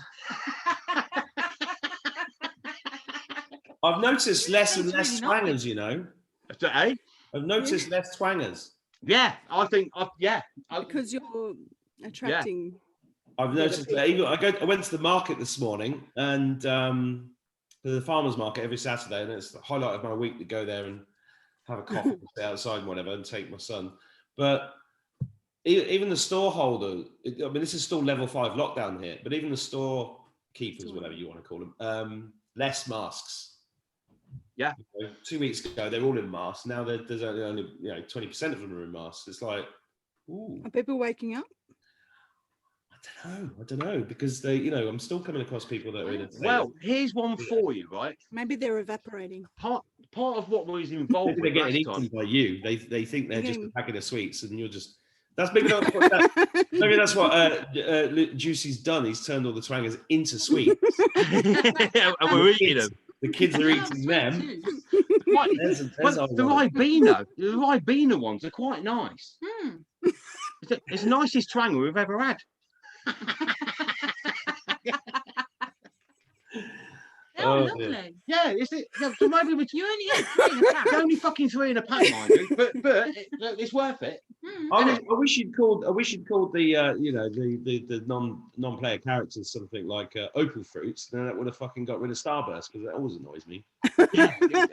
Yeah. Yeah, that is annoying. Yeah. Yeah, but Mark. Can I just say, Mark, the title of this show should be called "I Don't Know What the Fuck This Is About." Exactly. It's a whole new way of podcasting. It is, isn't it? Stop fucking swearing on my show. Yeah. Oh, sorry. I said after the last podcast, after the last one we did, but do you know what? I think that might be a whole new way of podcasting, because that was like different. What do you mean with all the people? All the people, all this, all that, the chat, the randomness and everything else, and no structure. It worked really well. I think this is more random. This is more random, because that one had a bit of a yeah. The whole thing. I've still got 3 questions that I have yet to ask, which I said I was going to ask, and I still haven't. Like I started, and then everyone went off. Maybe you should send us an email. No. I started the conversation to ask something, and you didn't answer them, and it went whee like that. So that's why these Abracadabra videos are so good, because they are literally reflecting the way life really is. Yes, that's right. because out of the chaos of this universe comes this order, right? There is this natural order. It works. It's a bit like traffic in Morocco or Italy, right? They put traffic lights in, but the people are still not really interested in them, and they still ignore the crossings. It's like Lebanon as well. And I used to drive into town in Marrakesh, and there'd be zebra crossings there, but the people would literally ignore them. They would ignore them. Yeah. So, and the cars would ignore all the rules, but it works. Exactly. It works. It's the chaos theory. Out of chaos comes order. Yeah, exactly. Natural order comes out of it. But when you've got this bullshit order that's been imposed upon us, right? And I think the reason why the Q team and the good guys, whatever you want to call them, chose to play this theatre out is because it causes the least amount of damage to the human race. Because to take these guys out, they could have just come in with starships and lasers and guns and done a military coup and everything else, and that would have freaked the shit out of all the people that were so locked into their TVs. This EastEnders is enough. Yeah, but this process, I feel completely relaxed about it because I made it. And I think this is important. Anybody watching this who is still wobbling about stuff, is you just got to make peace with yourself and make peace with the fact that you're going to die one day, right? Yeah. You are going to die one day. Get used to it, right? And then, I mean, me and JC have just recorded something that I don't know if I should tell people about this, but we just recorded something that everybody that listens to it cries their eyes out, because it's a piece of old text, but it's God giving a conversation to just ruined it. No, I'm not going to tell him what it is. I'm not going to tell him what it is. But it's really about this idea that you've already got all the miracles you could answer. You've already got everything you could ever wish for. Why are you constantly looking for more stuff? And just be at peace with yourself, because if I start this, all the things I talk about in this channel, if I'm wrong, I don't care, because I'm going to die anyway. It doesn't matter. But let's create where we want to go to. That's the point. When you get to the point where, Jason was saying this the other day to me. She said, I think it was today actually, you said, look at all the creative stuff that you've done since August, the output. I think you actually said some people do less in 5 years. Yeah. Some people do nothing. Yeah, some people do nothing. And they'll go, what did I do with my life? They pride themselves on nothing. It's like, really? This is why we create so much stuff. We're in that flow of creation. Which you can't get to until you don't give a fuck. Yeah. Until you don't give a fuck. Which is exactly what happened. Which is exactly what happened. So this is about manifestation and creation. So what happened with, okay, got it. Let me explain this. See, I'm good, right? The people, because you spark me, this is why we've got this idea, okay? The people who are locked into, how does this work? Why does this clock, what does it, so do what is the number, and do I calculate this, and because they're holding on to the 3D thing. They're trying to think with their left brain about this thing. When you let it go and just fuck it and trust it, okay, you just go, fuck it. You just trust this thing. And this is why you can't explain it, Juicy and Lucy, because you've absorbed it, which is what I've been trying to say. You've absorbed this machine. You've felt it, and you can understand what it is. It's been a trust thing over years. Let me finish. This thought. Oh, everybody's a bit bossy tonight. Oh no. No one's bossy. I feel vulnerable. Just let me finish this. No one's bossy. Just I say. You're easy now. So, because otherwise I'll lose my train of thought. So just let me finish. Sorry. So basically the reason. So, and it's about creation, right? So Abracadabra is about creation and manifestation. I think it's also about time travel, because I had a big download the other day about it. It appeared just as I was waking up, and I went, oh my God, I get it. Right. So that's the other thing, you got to absorb it, but you've got to let go of it as well. Because I've sort of just gone, okay, I don't want to think too much about what this means. So I got to this point, and I think you probably got to this point, Mark, before you started your channel. You didn't overthink it, right? You just said, fuck it. You just did it. And that's what I did. So my whole life, I've spent my whole life overthinking everything and going, oh no, I need to plan this, because I'm so good at all these different things. Oh shit. Hang on. Shit. Stop praying. Where is it? Where is it? That was nothing to do with us, by the way. Turn this off. Nothing. Don't This is a send world emails exclusive. to us. Hang on, I'll just play a little bit. Just play a little bit. Turn it off. Oh, I was like, "Where's it playing? I can't find it." I was just coming out of him. I was just Music getting man. teed up there. It's just like, here's a little snippet, guys, and then just like, sorry. You ruined the surprise. You ruined it. No. It's a little teaser. It's a teaser. Big build-up. Anyway, Oh my god. Okay. I'm gonna pee my pants. Well, take the dildo out of your ass and it'll be easy. yeah. As you used to say in the old Oh, cartoons. no. Meanwhile, Meanwhile, okay. Can I finish my story, please?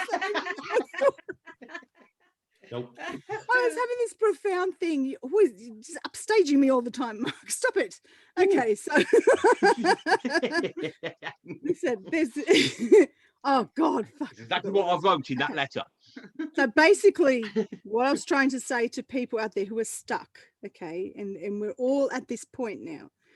You have to let it go. Let go of the detail. Let go of what about this vaccine? What about that vaccine? Let go of the why is so-and-so still in power? What are we going to do about that? Just let go of everything. Ignore them.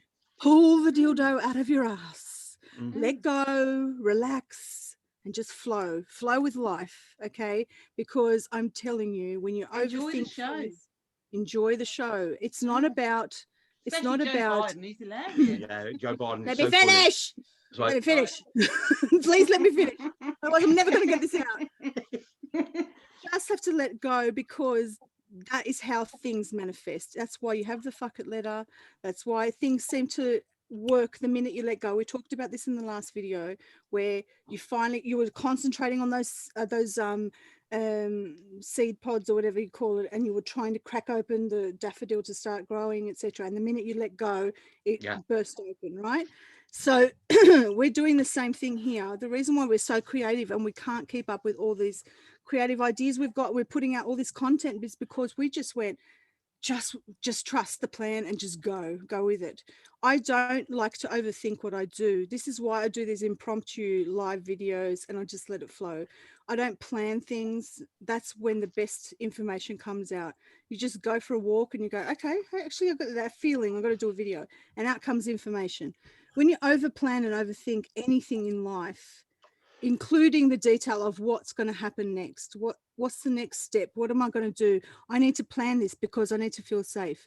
When you let go of that and you just trust, then magic happens. That's why. And what I was trying to say in my my video, my live, where I was going a bit nuts and swearing and all of that, was I said, I'm sorry for swearing, but when you swear, magic happens because it's a release and it's about letting go, right? That's why this abracadabra clock works when you stop overthinking it. Yeah, it does. Okay, That's perfect. It's perfect. Casey. Yeah, That's absolutely and perfect. I will agree with you because when we had to write this down, it hurt our head. It was really like, bad. boom, this is really because hard. you know why? Because you went on the left lane. Yeah. And what you just said is spot on. Spot on. Absolutely perfect. Perfect. Because when we had to try and write it, our heads was like hurting. It's like you're trying to describe a dream. And when you've been somewhere, but you've been somewhere many years ago, and you try and remember the roads, and it hurts your head because you can't remember, but you should do. You ever had that? That's what it was like the whole way through putting that down. It was so much hard work. But then I was like, wow, we're all the same. Yeah. So it's like everybody's going through the same thing, even us, if we try. So that means we're all in it. Mm-hmm. Because if we've been using it, and everything else, and then when we try to put it back together, it hurt our heads the same as everybody else. That means to me, we're all in it. We're all in it. Because if we've been using it, and when we come to try to decipher it and take it to pieces to put it back together again, it hurt. And that's the same as every sort of thing we've read about. Everybody's got the same problem, and so did we. So that means we're all in it. So we're feeling it and living it. Can I tell you this thing that happened the other day? This dream I had of the Abracadabra clock. Yeah. And tell me if this is right or if it sounds right, or maybe it just is right because it's one possibility.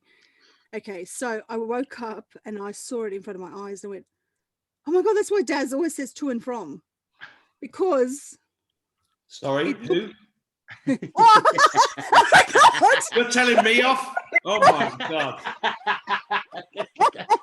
That's only a nick. That's only a nickname anyway. I don't know. Hang on. And yeah, my neighbour's name's Daz, and I was showing him the clock. No one will know me from that name anyway, because that's only a nickname. Okay, so oh God, this is a shit fight. Okay, so are we going to publish this? Yeah. Why not? We don't care. All right, so Fuck it. we don't give it. Okay, fuck it. Fuck it, So- the Muppet with a Muppet. Zig and Zag. Yeah. Okay, I'm doing that. We're going to do that Yeah, on Christmas. show. We're going to do a Christmas Abracadabra live. I think we should do. Yeah, Fancy dress. in fancy Jack. Yeah. And we'll come on as Zig and Zag. I'll come on as JC. I'll go and get a wig and shit. Oh, that's what I said. I'll start doing Some chicken fillets. I'm going to pretend to be you. What am I going to do? I'm going to need something here. You need a hat. Yeah, you're going to need it. Yeah. This is my Secretary. No, they're yellow because this is the blue light glasses for the computer. I see. Yeah. X-ray vision glasses they are. What was And that, remember Mum? the old X-ray vision glasses? That's what they are. See through everything. I'll tell you what, this is, we don't do any editing on this show, and I'm just going to pop to the toilet. Okay. Okay. What for? Tell us about your dream Right. anyway. An hour and a half in, and I've been making the dinner, and I'm just going to have a little toilet break Okay. while you carry All on. right. Well, can I? Okay. Well, then go. Off you go. Right. Yeah, tell us about your dream. Yeah. Okay, I'll tell you the dream in the meantime. Okay, so this clock, I saw it as I was waking up, and I heard in my head to and from, and I was like, my brain, as you're the most psychic when you're as you're waking up, you're getting downloads of information and things like that, and it all made sense. It was 3D in my vision, and then I said, oh my God, it's a blueprint. It's a blueprint for a time machine. It allows. It was like you've got the arrows going one way and then the other. Yeah. It was like to and from. So it allows you to go to and from different places and different locations.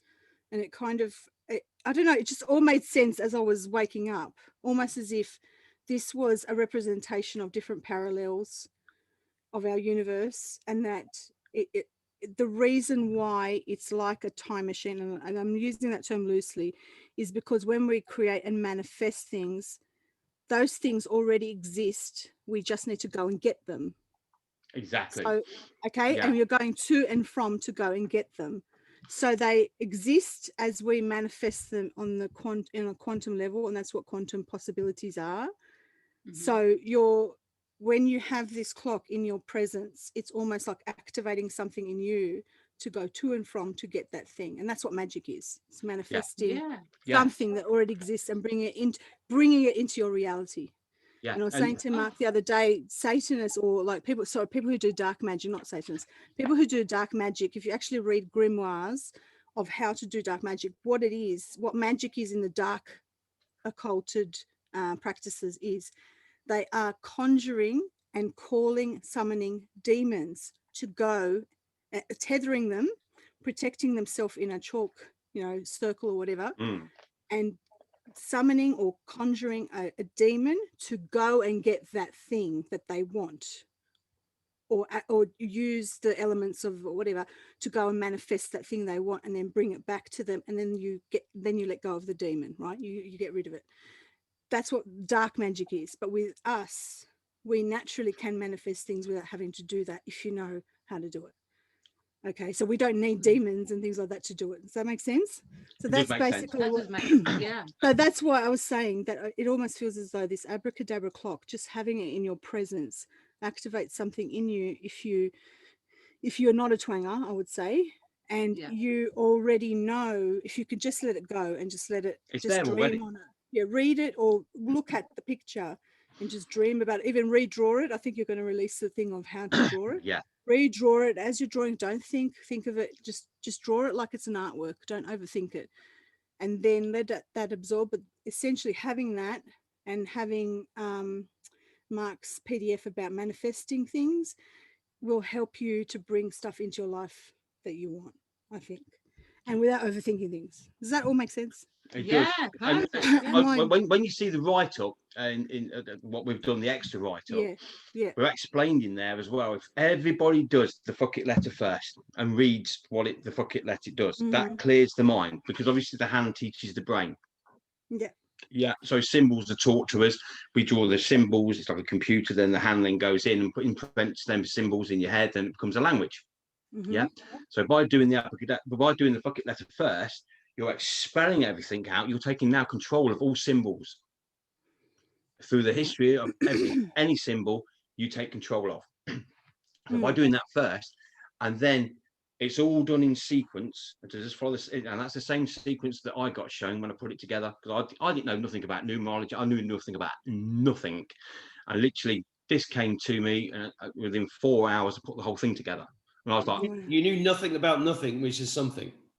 Yes, to know about nothing, you have to know about absolutely everything about the something. Yeah. And this is one thing we did last week about the nothing.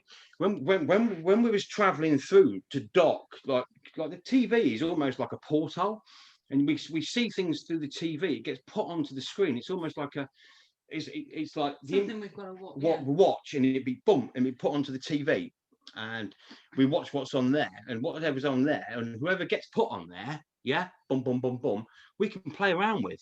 They're not real. I mean, one guy that got put onto the TV, the energies were like, watch this.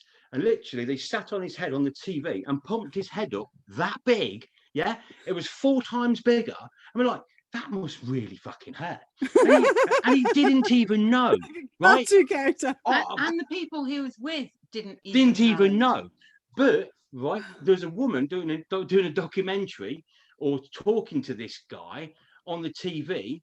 And she activated, and she was looking at us through the TV, because it almost becomes like an interactive. She was absolutely pissing herself. She was even mentioning, well, we've got to get ahead of this situation, haven't we? And I'm like, what the fuck? Right? I'm not joking, right? Then the next thing, right? So literally the TV, it's almost like the energy around us, it's like a porthole, and they just boom, boom, boom, boom, and they just imprint whatever we want to see on TV. Next thing you know, guess who turns up? An old friend of ours, Fauci. Half past 1 in the morning. Yeah, he was doing a live show in America at 1:30, and I'm like, really? I don't think. I said it's almost like the energies have just dragged him out of bed from somewhere and imprinted him onto the TV. So we're like, right, what we're going to do with this one then? Because it was just like, I don't know, do what you want. So we literally, because obviously he's just full of negative. So we literally went through his whole body and activated positive through his whole body. And I tell you what, it absolutely ruined him. We watched him just get absolutely ruined. And then we're like, I'll tell you what he needs. I thought, that fucker there, right, is what he's been doing with Mercury, with kids and everything else, yeah? So we put a Mercury bomb in his fucking head and linked it in his head.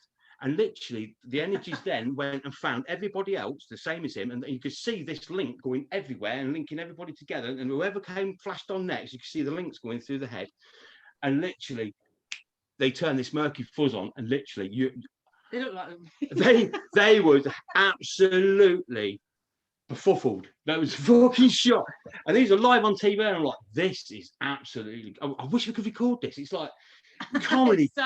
So funny. And I said to the energies, I went, have you just left that on full? And they're like, yeah.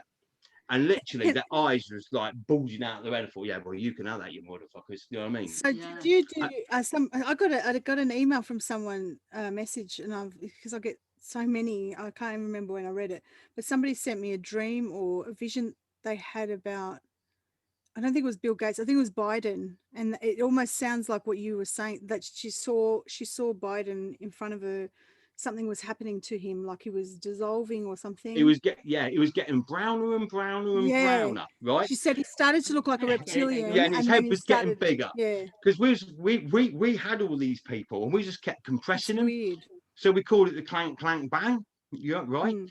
So basically, you can imagine if you've got an energy of a universe and it's all built out of energy, to fire it up, to make it a solid, is a clank, clank, bang, and it smashes all the energies together. It creates everything. Clam, clam, bang. Clank, clank, bang. Clank, Sorry, clank, bang. clang. Can you spell it?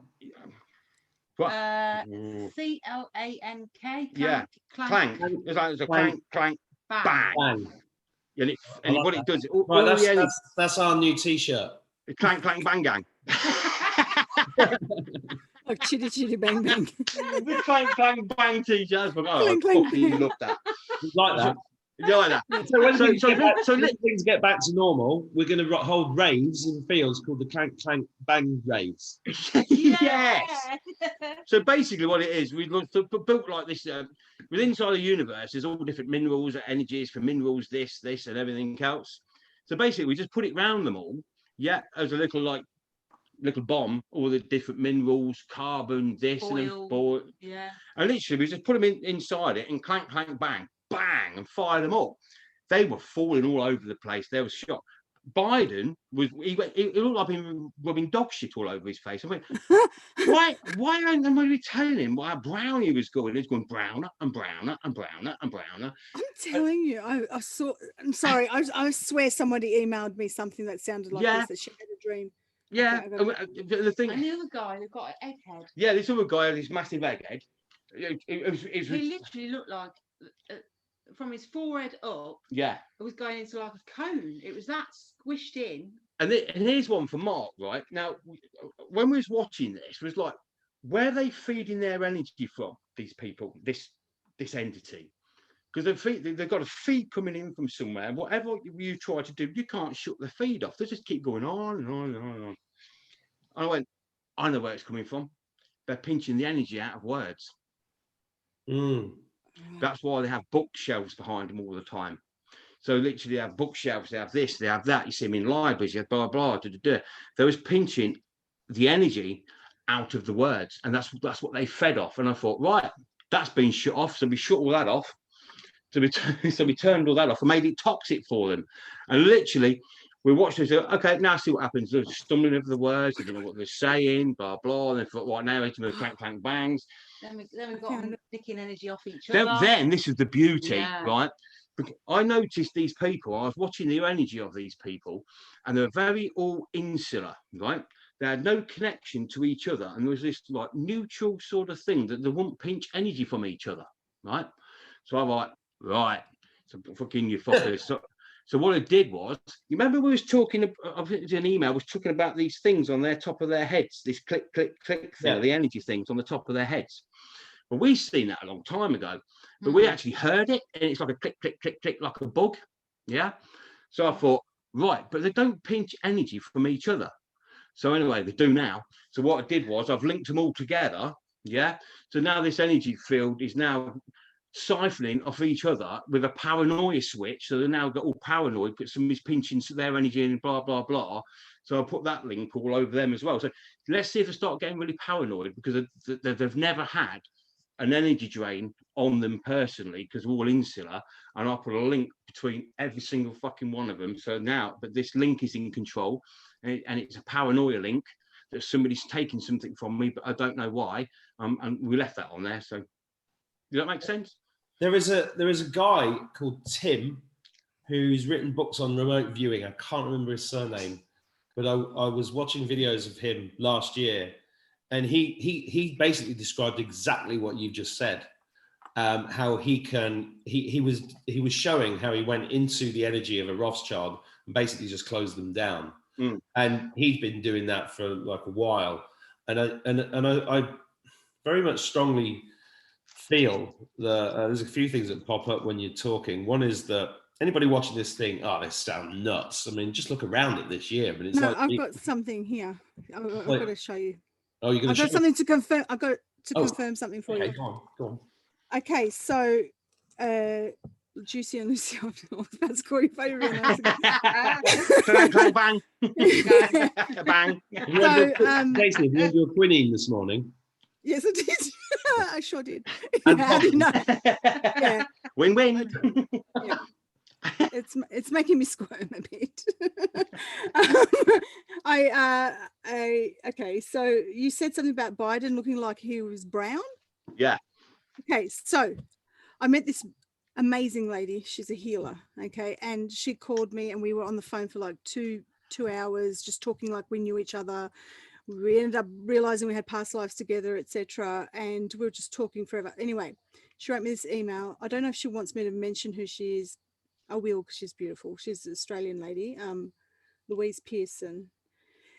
And I knew what you were saying sounded familiar. So she wrote me this email, and then as like an afterthought, she said, okay, on another note, so she's doing the work that you're doing. Okay, just to confirm, this is random. She doesn't know you. No. JC, in the past few weeks, I was tasked to place the consciousness of evil into balance. The media, the third dimension, so much I can't remember. But the other week, I heard in my head, "You effing cunt." I said the word cunt. Good girl. If you're from London, it's cunt. It's got an A in it. Okay, you fucking cunt. You fucking cunt. And I saw Biden a week later. He came to me. I saw his eyes go all lizard. They kept changing from red to blue, and his tongue went blue. My friend saw it. And at the same time, while we were on the phone, I understood that Biden represents evil itself. I saw his form of evil, which looked like poo. Wow. And that's the only way I can describe it. So basically, she saw him as like brown. Yeah. And yeah, that's when we do the clank, clang, bang thing. Long story short, evil was created by the darkness on an arm of itself, if you like. He conceded of himself and signed a contract to state so. And then I saw the strangest thing. I could see all the other evil beings then being sucked into his form like a vacuum, but then his form was shrinking. Yeah. Size at 12. the same time that they were being sucked into him. Strange stuff. Anyway, he's being tended to. Yeah. Well, this is the story we went through. We had a parallel of all of them lot. Yeah. And they're all on it. So basically, it was compressed into a 12 size. The 12 size has got a few trip switches on it. So basically, it self-destructs. So if we didn't get to where we needed to be, where we are now, for any reason, the 12 size planet had a self-destruct button on it because it's running so tight, the friction, it would just destroy itself. Also, there's a sell-by date on all the negative lot as well. So basically, deadline. Yeah, and the deadline was, well, we called it covert 19. That's the sort of like the university thing. It was like covert 19 because it was all, we didn't know what we was doing. We was all doing it. But on them, it's COVID-19. It's compression. It's basically shutting them down. So basically, if we didn't make it back to where we are now doing what we're doing, we could have another go. Because obviously this thing was on a time switch. So the universe was condensed into a 12. Now, also, we were seeing the other universe where Trump was, So there was a copy of Trump on the other one, but every time you see two universes, Trump was on the 48 and the 72 with us. And that's why he used to paint his face brown so he looked like he was under compression on the 12. To fit in. To fit in. To make it look like he was on the 12. Hence the orange face. And the same with his hair colour. With the gold. With the gold. Because he was silver haired the other day, or grey haired. Yeah. When he came out. And I think we commented both at the same time on. Yeah, I did a video about it. Yeah. And that's the way that we've seen it. He was on the same parallel as us. Yeah. And that's why he used to paint his face brown and his hair to look like the compression of them lot on the 12. So can I ask you, are we all, because I had a dream the other day, I don't know if it was a dream or who was it you? I can't remember anymore. I think you said to me, where do you want to go? And I said, to 72. Yeah. To the number 72. Is that a parallel 72 or is that a box? Is that the same thing? It's full size. That's why we're bigger, because we're 72 to the 24. Okay. So is everyone in 72? Everybody now we're out of the old box systems. Yeah, the old box systems used to work on relevant to and from. Yeah, so every universe that we've been part of as an energy had to be the same as the other one, relevant to and from. That's why we put all the structures of where we've been before. So literally, you can see all the way through history. You can see it's all to do with space, time, this, and everything else. Even though, how the hell these Mayans and that knew about all of that, I've got no idea. But this one we're in now, yeah, the last one, yeah, we're not actually there going, hey, this is who we are. We know nothing about outside world, yeah, because we're undercover. Right. Yeah, we're sort of like under the radar, because this is the only one, if you look through history, yeah, of basically there's nothing to do with the outside universe. Every other civilization we've been part of, we had that technology, and you can see where it was all the way through. So basically, right from day one, you can see every civilization was ourselves, yeah, and literally each one of them we used all of that, but this one we didn't. This one was like a undercover mission. That's why it's covert 19. We're undercover. Okay, so I'm more confused. I'm more. Let's just go back to episode 1 and start again. Was that A? Good idea. We used to. The way I see it was, we used to live our lives in energy mode. Yeah, so it feels real. So you can actually say, before the 11th, it wasn't really real. It was an energy. Okay. Yeah. So basically, all the jump boxes, because obviously we've been around a very, very long time. Yeah. And the jump boxes that we've had, the energies of, which is ourselves, yeah, puts the picture in, and then we live that life inside them junk boxes. Yeah. Right. But we only live the end bit. We don't live the rest of it.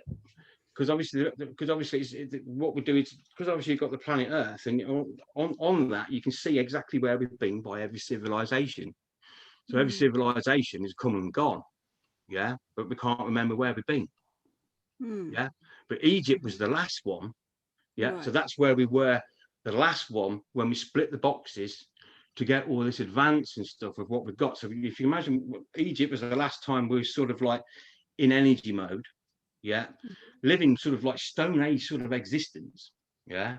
Right. So all this is about is upgrading ourselves and everything else, and making us into a pure solid energy, instead of an energy that has been programmed to feel real.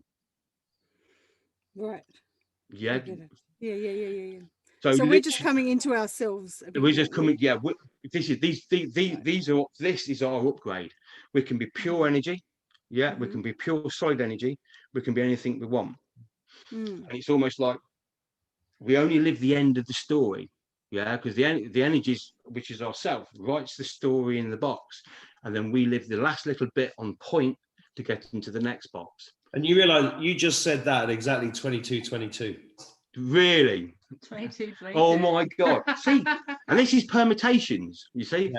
Yeah. I permutate, and then boom, and then it hits points, because it's all to do with the sequences of clocks, this, that, and being on point. And when you say about permutations, this is what I do. As in, like, I sit for days permutating, going through sequences, and then getting to sequences. What?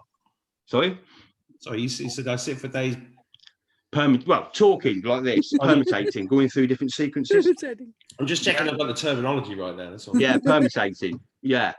So basically, what does Lucy say? Did you have a nice permutation? It went on for a while. Did it?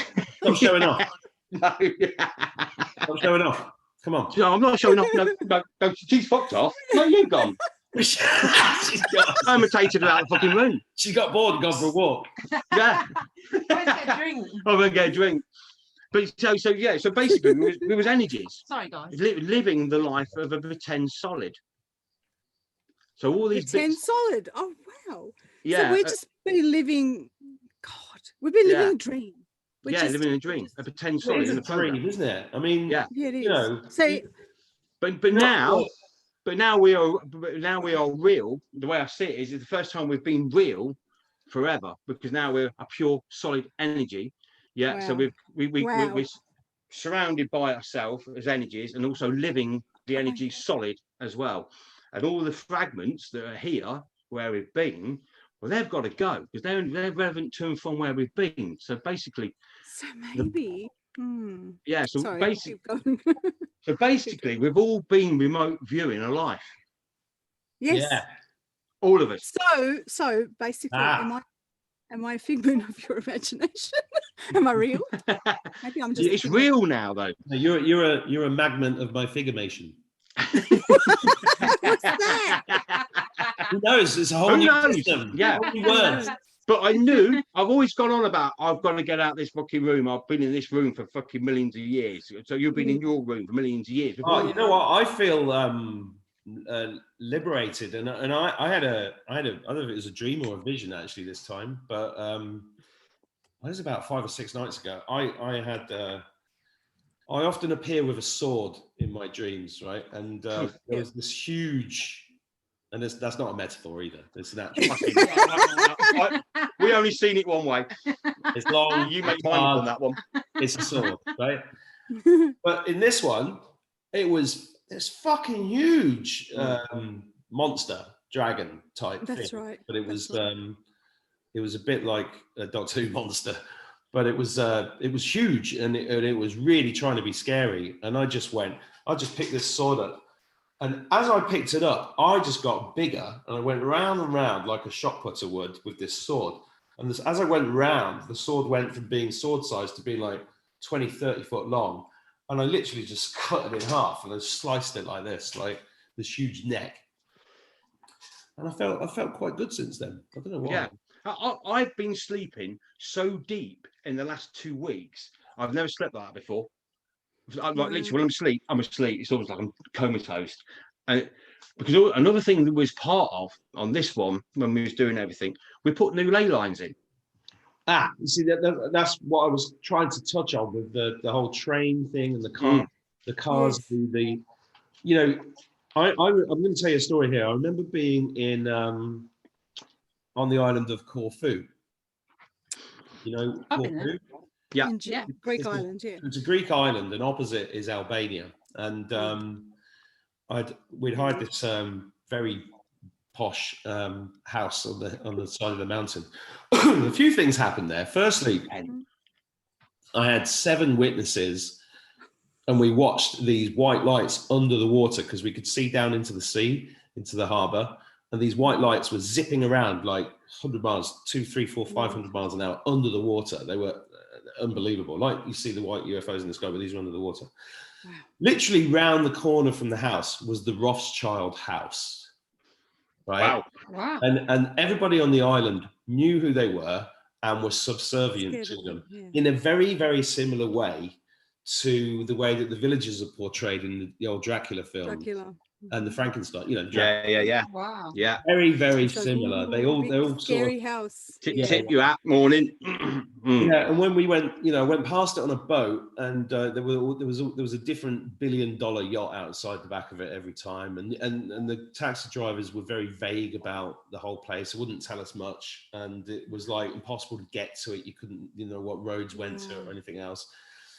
But one thing that I did learn is that when we were driving up the island and over the hills into this mountainous village, I can't remember who told me. I think I might have been in a taxi, and the guy was telling me about the churches were all built on the ley lines, right?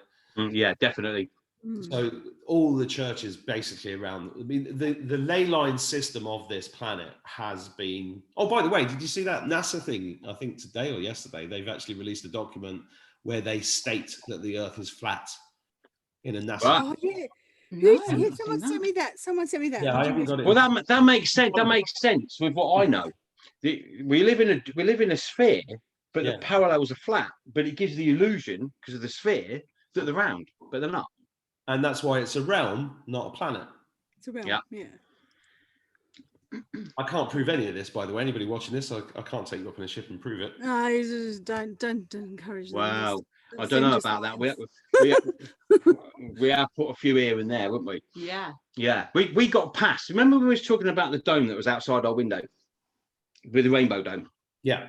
Yeah. Can you explain the rainbow dome? Yeah. It was like, I mean, they sent me pictures. It was like a rainbow dome. Yeah, I saw them, but like flat. what? It was And like the rainbow was flat. It was flat on the top. Yeah, we're first people to ever catch a rainbow. Wow. Yeah. And literally, you have a look, because the dome was up, yeah, the actual rainbow hit the dome underneath. And it's a real shallow rainbow because it's the size of the dome. And the rainbow went bump and it flat. So you can actually see where the rainbow's caught inside the dome and it's reflecting inside the dome. It's actually flat. It's actually different colours as well. And that appeared to us on the last 2 weeks. It weren't rainbow, but I know the dome was there. Anyway, the energies passed it over to us, and we actually, it's like a suit. It's almost like a suit, and passed it on to us and you as well. Now you've all got that because we're all blended all as one. So you've all got this brand new suit, yeah, which basically is like a location suit. It always makes you feel like you know where you are. And literally, literally all the moles, because I knew about moles, started to flash. The moles. Yeah. Started you to asked flash. me about I've got a mole here. Yeah. And I thought you were talking about creatures that dug holes in your garden. You mean the ones? Yeah, like, woohoo! Yeah. I remember a long time ago, I think it might have been a private chat, and I said, I know everything, right, even down to moles, because I used to watch on TV. And basically, moles used to start activating and flashing, disappearing, coming back, blah, blah. Then you get like a big white circle around the outside of each of the moles. Yeah. And I've knew about it for a long time, but I didn't know exactly what it was about. But I did know it was like a location or some sort of signal, yeah, on moles, because everybody's got moles in the same sort of places. Okay? But like it's like a blend, yeah. And when this suit got passed over to us and it went woof and it just fitted, and literally you could actually pull it with your fingers out like that. It's like, wow, this is amazing. And then all of a sudden, what I noticed was once it soaked into the skin, on the outside of each one of the moles, there was a separate little like sphere or universe sitting on the outside of each one of the moles. Yeah, spinning. So as it was spinning, it makes it go white around the outside of the mole, because obviously it's and then the moles start to move apart like a location pin, stretching, markers and everything else. Almost looking a bit like stars. Stars, and literally you have two moles on your arm. They start stretching apart because I see it that we're growing into the universe as the size it is, because it is fucking massive. The new one is ridiculous. There's only one universe, yeah, and it is absolutely massive. This way of seeing it, jungle. It is fucking massive, and not just that, because everything plus one. So basically, there's two of them quantum spheres. They fit together inside each other. Yeah, one goes. So the internal one goes clockwise, and the outside one goes anti-clockwise. So basically, they're always in sync with each other. So there is no time. That's why I talk about the present. The present is coming. We live in the present because the expanding future, which is positive.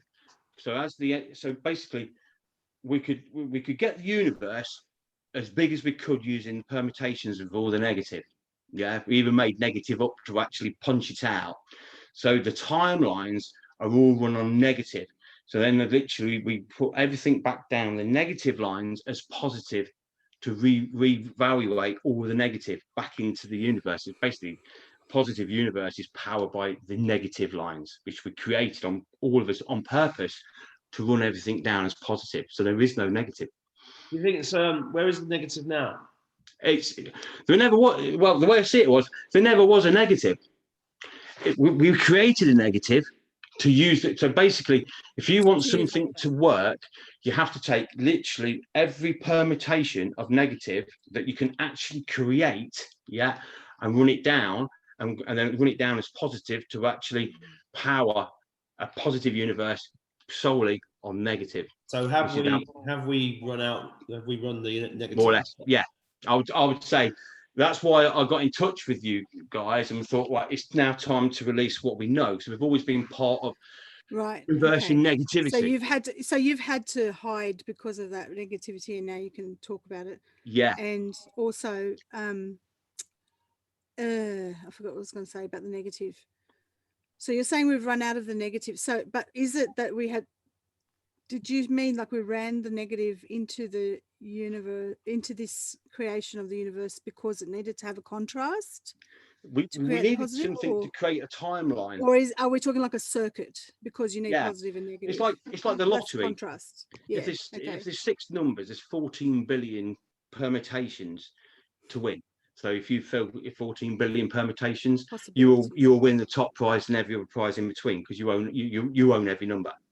Okay, so you're talking about permutations. We're talking about duality. We're talking about duality. So there's left. So there's, let's say, white and black, and everything in between is all the permutations. It's all the permutations. Yeah. Okay. I even got told that this time that the male energy is known as white, and the female energy is known as black. So it's black and white, and they're blended together. Now, so is that what? Okay, all right. So I don't think it, but I know the church used the Holy Grail, yeah, and the pH of black and white is grey. It is the pH between the two. It's a balance between the two. Oh, right. Okay. So it's the and that's why I think there's about this Holy Grail that they use about the actual eternal life and the thingy life. It's the grey all. It's the grey all. It's just a balance between everything, the light and the dark. Is this why the Freemasons and the Illuminati use the black and white? They always have duality and all that. The checkerboards. Yeah. So essentially, I just want to run some ideas past you. Okay, so basically, when we talk about controllers in this universe, or the deep state, or whatever you want to call them, dark cabal, they in a way have this knowledge of how this universe is created and how it operates. They've got the blueprints. What they have though also is that they're very left brain. They're not creative. Okay, and they must come from somewhere that is not very creative because we're the creators. So what they've done is they've gone, right, we've got these blueprints and we want to control this matrix because, and we're going to run it our way. And we're going to put all this symbolism in plain sight. Maybe I've got this all wrong. And so they've sort of commandeered this knowledge and kept it for themselves. This is one idea I have. Okay. And we're now starting to see all of that come apart because I don't know. Well, I think that makes sense. The energies design these people. The energies that design these people. Oh, all right. Okay. So we look at another way. Our energies, or we're a part of, has created all these idiots. Yeah. Yes. To create a brand new sort of creation line for ourselves. Because we're as relevant to them from the old creation line, yeah. So which was an exact opposite. Yeah, which was a pretend real, not a real. So by creating a new creative line, we've had to create a negative line, and then push that as far out as we can. And then as we're coming down, because we're only at the end of the story, it's all being reversed and made into a positive. So when it runs out of permutations, there is no negative. And that's why it's going from dark to light. And dark to light. And that's why Donald Trump said the best is yet to come, because he knows this, right? He's one of us. He's one of our blends. I know that for a fact. You know what I mean? We blended, when we was doing that blending, I went, well, looks like we're going to pull Donald Trump out, because obviously blah, blah, blah. And literally that's why it's called the White House. Yeah, it's the light. Yeah. So hang on. I'm not buying that one. I'm not sure I'm buying that one, because the whole of Washington is built with this satanic grid system and symbology all around it. And the White House, but we can float it. We can float in and out it. Must be part of that. Yeah, we can float in and out that with no problem. Otherwise, if this was such a secret, how the hell does we know it? Not very secure. If they was controlling the whole of the universe and everything in it, we shouldn't be having this conversation now. But are we having this conversation, or is this just a dream? No, this is now real. Okay. Well, the way I see it is, I mean, I've been doing it for a long time, and the amount of energy that I loaded last week into these different boxes was horrendous. It went on and on and on and on. So you can imagine this living room we're in here. Yeah. So this is relevant to and from absolutely everything. Well, we're going to have to imagine it because we can't fucking see it. Well, okay. I'll paint the picture. Yeah. There's 2 fucking fireplaces. I've been looking at them for a long time. They do me head in. I've been in here so long. So if you can imagine this thing, and where you're being shown, we created in this section where we are here, and this was the sort of like, we're all in the same boat. It was the last place that wasn't relevant to and from something to create something brand new, because obviously all the other relevant to and from boxes that was out there were all relevant to and from. So if any of one of them boxes had gone at any time, literally all the energies and everything would be gone. The space would be gone. So it's almost like a safety sort of thing, wasn't it? Yeah. So basically inside this room where we are, and we're all in the same room, whatever room you're in, we're all in the same. Yeah. And so basically we created a not relevant to and from box. It was the only place I got shown that wasn't relevant to and from anything. And even if a star hits a particular point light, it makes it relevant to and from that. So all the rest of it. And if one of them went out, the rest, it's all gone, because it's all relevant to and from each one. So this was like a box that was not relevant to and from. So once you would do that, you can create what you want inside it, because obviously it's all brand new. So you can create what you want with no limitations. No limitations, because you're not actually relevant to and from anything around the outside of you. Yeah. Okay. So is this why when people talk about ascension and unlocking, new DNA codes, unlocking 97% of the junk DNA, having abilities like levitation and flying and all of that, is that kind of sounds like no limitations. No limitations. No rules. No rules, because we're not relevant to and from where we came from. It's funny, actually. I was talking to somebody today. All brand new. I was talking to somebody today who's 70, and I was explaining some of this to him, and he turned around and he said, "Yeah." I went, "What do you mean, yeah?" He said, "Well, I've been able to levitate quite a few times." And I was like, "What?" I thought you were going to call me an idiot. I thought you were going to call me mad. And it's really funny when you start talking about some of these things to people, how they suddenly get the confidence to go, "Yeah, that's how I feel. That's my experience." So put the truth out there. Yeah. The thing is, as well, I do know for a fact when we condensed that last box, with all the idiots on it, and we condensed it down to a 12 and there was time switches on it, we dropped that on the 11th of the 11th. It was underneath us as the universe, and we dropped it. Did you drop it on your foot or what? No, we just took it out. Literally, because obviously you're dealing with like in an energy code. Yeah. Well, so we knew where it was. We knew it was underneath us, and we knew the thingy. So basically, we were talking with the energies of the goats, and we goes, "I think we should drop that." Next thing you know, the energies that's in the room, they're gone. It's gone. It's dropped. So, when you said about getting rid of the idiots, right? Yeah. Yeah. Yeah. Anybody watching this who's like, "What does that mean?" Look back to February, March, April, and think about the characters in this stage play that is life on planet Earth. Look at the characters that have literally disappeared. Prince Philip and the Queen and Prince Charles. Where are they? Hollywood.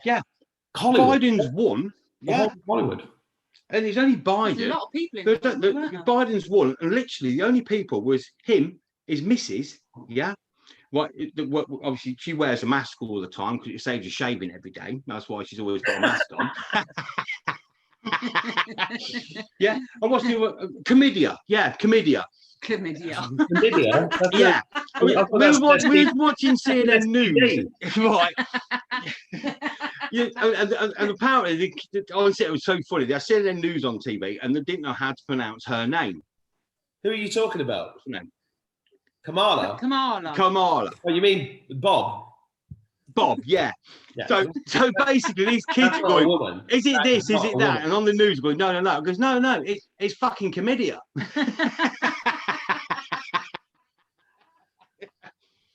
And that's all there is, right? No, of course. Where's all his other mates? Trump's there, like now he's gone. Now Trump's gone. Well, he knows it's all that it's done, because now he can take off the dog poo paint, because he knows he's not showing the compression that they was under. Yeah. So now he's all brand new. So when people are going, "How come he looks different?" I thought, well, I know. It's because now we can actually take the disguise off. Yeah, because there's 2 parallels running side by side, and that's why he looked like he was under dog poo as well. And then literally when we dropped that, it's gone. All of a sudden, it's all brand new. Yeah. So because it was never there, it was always on our parallel where we were, and this one's always been down there on the leaf self-destruct, and the 2 was just playing on the split parallel, and it got dropped. I was like, bye bye, and it did get dropped. We was playing with them for 3 days, honestly, pumping them up, clank, clank, bang, blah blah, and literally they was going browner and browner, and literally finding there going, let's wear a mask and keep everybody safe. I thought, really? I want to see the state you're in, mate. I've got a question, right? Yeah. Some people will be listening to this going, okay, so basically, you two, are you the only ones in the world doing this, in the universe doing this? No, we're all doing it together. Right. So how do you explain that to somebody who's sitting there watching this going, how am I doing it? I mean, I know what you mean. Yeah. We're all a blend of, we're all a blend, 100% blend of each other. Yeah, you told me at the beginning of this journey that you saw me on a video and you went, he's one of us. Yeah. And then after he actually said he is me. Yeah, he is me. That's what I said. He is me. Yeah, and then after one of our chats, I think it was after the first or second one, you said, oh, it was great having somebody there helping. Yeah, definitely. Because we've all been individuals. Like you started your show, you was on your own. We was doing what we've been doing, was on our own. I think on our own. So we've all been on our own, yeah, and thinking the whole world is corrupt. Am I the only sort of like alien here dealing with this shit? That's the way we thought. Yeah. And it's like for a long time. For a long time. And then when you went, obviously, I knew about the quant. I knew it was all coming together. I knew I had to release this at some time. And when you said that, I went, he is me, 100%. And that's why everyone's coming together, right? So that's why there's loads of us who feel like we've known each other for a long time. Forever. That is a really fucking common theme. It really and that dawned on me quite a bit. Like the other day, I was about to go to sleep and I went, oh my God, I've known them for thousands of years. Like it's this realization. Forever. Millions. Millions. Yeah, I will tell you forever. And I know them more than people that are in my life. You know, it's like it's weird. There's 500 billion years of evolution to get to this point. And there's 500 billion universes on the same point. So somebody I was talking to recently, can't remember exactly when, was saying, might have been an email, saying how difficult it's been letting go of friends that have fallen out with them. And it's, Jason was talking about this earlier with family and people like that, how, and my own journey has been let go of all sorts of things, on a material level, on an emotional level, on a relationship, friendship level, even. It just feels like loads of stuff's been shedded, just gone. Yeah, don't even have to question it. See, hang on, before you say anything else, when you say you don't have to question it, people are still having these emotional issues with letting these things go. Yeah. Now, is that a short-term thing? Is that, I mean, somebody was saying to me today again, how do you do it, Mark? How do you keep it together, have a life, look after the kids, make this show, do this stuff, write this poetry? And I went, I don't know. I've just got to do it. I'm just doing it. Well, it's like it's just going with the flow. Like we had that chat. So the last time we spoke to you, I just done a 7-day week. Then literally was doing this for 3 full days. Yeah, no sleep and nights, no non-stop. Then I went back to work on that Wednesday. I've just done 12 full days, solid days, non-stop. And then we're back on point now, and then we'll be here for another 3 days, then back to work and probably do another 12 days, blah, blah, blah. So we're getting on a bit, right? But the thing is, we could run rings around a teenager, if you think about it. I work with young lads on site, and literally I'll wear them out, literally just verbally wear them out, if anything else. You fucking wear me out. I know where myself out. No, but now the thing is, right? Obviously, everything's meant to be. So obviously, when we got together, right? So by her going, I don't get it, right? So I'm like, because I'm looking for more evidence. I'm looking for more of this. Keep going, keep permutating. So literally, then all of a sudden, it's like, I get it. Fucking hell, that's easy. You know, it's because that's her trigger to go. Now, if I didn't have done all that permutations of putting it all together, we wouldn't be here now. So all these people is perfectly clear to me now. Yeah. And the conversation with the writer, with the PDF and everything, all makes absolute sense. Yeah. And then like all these people that get in touch with you and JC and go, I don't get it. So then you activate and then you permutate even more, blah, blah, blah, blah. And by doing that, you're activating and creating. Yeah. If these people weren't there, and these people that are questioning and don't know, they're all part of who we are. All we're doing is questioning ourselves by another one of ourselves. So we keep on going. Otherwise, because I get it, we'd be all sitting watching TV now. We won't be sitting here permutating. So all these people are asking questions are all ourselves asking the questions to ourselves. Parts of ourselves, because we're all parts. Because we're all the same one. Parts of God. Well, we're all. Yeah, we're all one energy. Fractals. Yeah, we're all fractals. But we're all the same. There's only ever one female and one male energy. Yeah, that's me. No, all both. That's me. But honestly, we're all blends of male and female. I seen a blend of Donald Trump as a woman the other weekend, and believe me, I thought, fucking hell, he is not a pretty fucking woman. He was like, look. And then obviously there's a picture of Donald Trump, which is obviously pre-recorded. It flagged on TV, and I went, "Oi!" And he actually looked and then give me a wink like that, and then we carried on having a conversation. Because all I'm doing is talking to myself and talking to herself. So basically, as I'm talking to ourselves in this room, you can hear it. Whoever's on TV, you can hear it because it's being flagged up. Because you're in the storyline. And it flags it. You didn't believe me at first. She's got, no, these people can't talk to us. So, okay, ask a question then. And she started asking questions, and then there was answering. Like, there you go. And then this was the one, right? I says, right, think of a story. So I say, think of a story in your head, and then put all personal things in there which are only relevant to you, little twists and turns of your personality and everything. Then I said, have you done it? She went, yeah. Because right, here's the remote control. You put on whatever news station, whatever time you want, and flick it on. Yeah, which she did.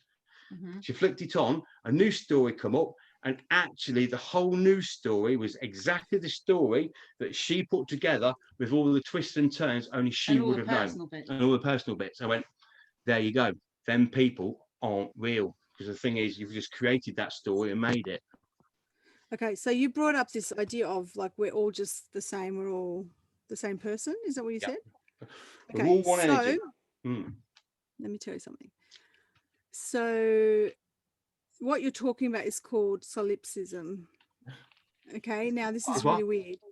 It's called solipsism. Okay. Solipsism. You can get a pill for that. So let me explain to you. It's an ism. Let me explain to you. Chris Geo from Beyond the Veil, he described, I think, a dream he had where somebody appeared to him and said something about that he was experiencing solipsism or something like that. And he didn't even know what it was, and he looked it up, and it meant that it's the view or the theory that the self is all that can be known to exist, okay, and that you are the only thing experiencing your reality. That's the only thing that exists is yourself, okay. Then I had a dream. Now this is before I didn't know that he had this dream. I had a dream that somebody said something about solipsism. I didn't even know what that was.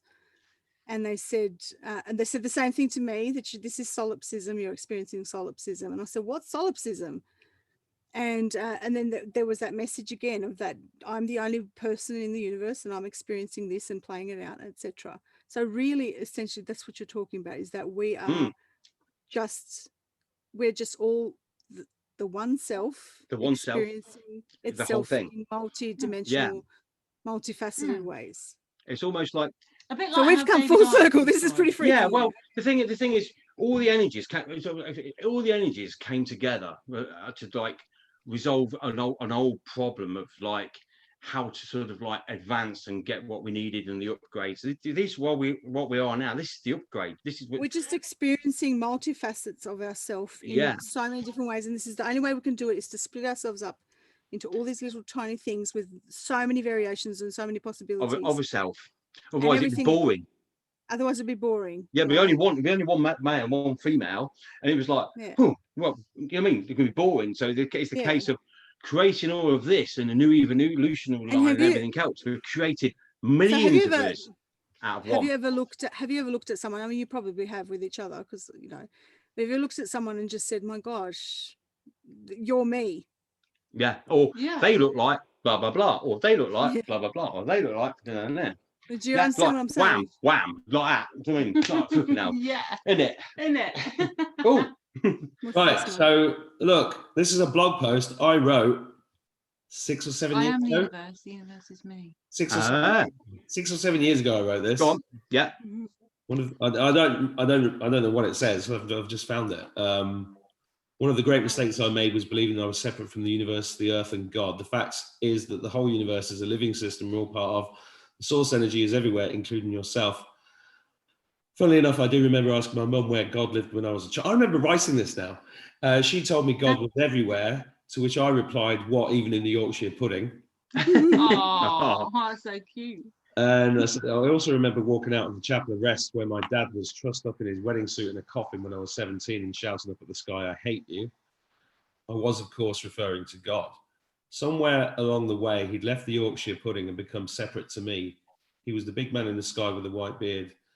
The affirmation, this affirmation, "I am the universe is me," is to remind you that you are part of the divine creation. You are God and God is you. You are pure potential. And I hope this helps you realize that and helps you create a better world for yourself and everyone else, because we really are all in it together. I wrote that 7 years ago. There you go. You see? And that's exactly what we've been saying. Permutation. Oh my God. I'd forgotten. It just came back to me. So hang on a minute. You said, "Oh my God," do you mean "Oh my me"? Oh my me. Yeah. Me. Yeah, me. Oh my me. I think I did really. Oh, yeah, look, I did this meme. I am the universe is me. I did that meme. That was years ago. Yeah, and there you go. You see, because we've all been on the same journey, even though we've all been doing the same thing, and that's why David Wilcox popped up. How weird! Ah, we were talking about him earlier. Yeah. Well, mate. By the way, anybody watching this that hasn't watched Last Stand in Dublin, go and watch it. It's really good. You know, it's about me again. No, it was a little bit, because that poem it hasn't got as much love as the other one. Anyway, that's amazing, right? Because that when I was writing that, all of that came from. This is when I was having this crazy time when I was like, going from. It was after the economic crash, 08, 09, or whenever that was. Right. And 5 years, and I was literally having these moments where it was like, oh, then I was like, I just knew stuff, and I was like, where's that come from? I have no idea, because I was very ego driven. So I was, my left brain was going, just ignore it, it's nonsense. But then I was going, but I can't, because it's so powerful. It's like it's pulling me in this direction, and that's the quantum. You see, I know that's what that is. It's the quantum. It's the story that we're all part of in the permutations and numerology and codes and this and that. Writing the story of what we've been part of to now get out of that, and then that one, the old one, which I took to pieces last 2 weeks. So basically, we loaded everything up. We loaded every universe. If you can imagine, we're in a box, and inside that box, the evolution line was 500 billion years, and there's 500 billion universes to that box. So in the same box, it can be as small as your TV. Everything's relevant to and from itself. So obviously you build what you want, because nothing is relevant to and from where you build it. So it can be as big as you like, small as you like. So in this hang on. There is no science. There is no limitation. Hang on. I just right. So you guys are ravers, right? Yeah. At raves. Mm-hmm. And what was the dance everybody did? Big box, little box. Little box. Yeah. Just hit me. As you said that, it's the same. Yeah. Because that was all of us. That was all of us. Do it, JC. Do you know how to do it? Big box, little box. Conversations. Do you ever do it? Permutations. Do you want me to do it too? Yeah, come on, show me, because I forgot how to do it. Big box, little box. But this one was kind of clever because this one is like the nothing. Yeah. So if you turn your TV off or your laptop off, there's nothing there on the screen. It's just a symbol of nothing. Yeah. So what we did this time was we loaded everything into the nothing. So the symbolic of that is a screen, a TV screen, because obviously that flags all around the universe and everything else. So we load everything into a screen, not in the computer, but into the screen. Yeah. So we put it into the screen. And then what we did was we copied it out from the screen into where we are, which is not relevant to and from. So it's into the nothing. Yeah. Into the nothing, and then created the something on the outside. Yeah. So everything that's created on the outside, yeah, is relevant to the nothing inside. So it doesn't exist, but it does. So we are basically, no one knows we're here. You can fly, if you've got a universe and it's not relevant to and from anything, yeah, except who we are, somebody could fly right the way through it and wouldn't even know it was there. Yeah, I get it. Right.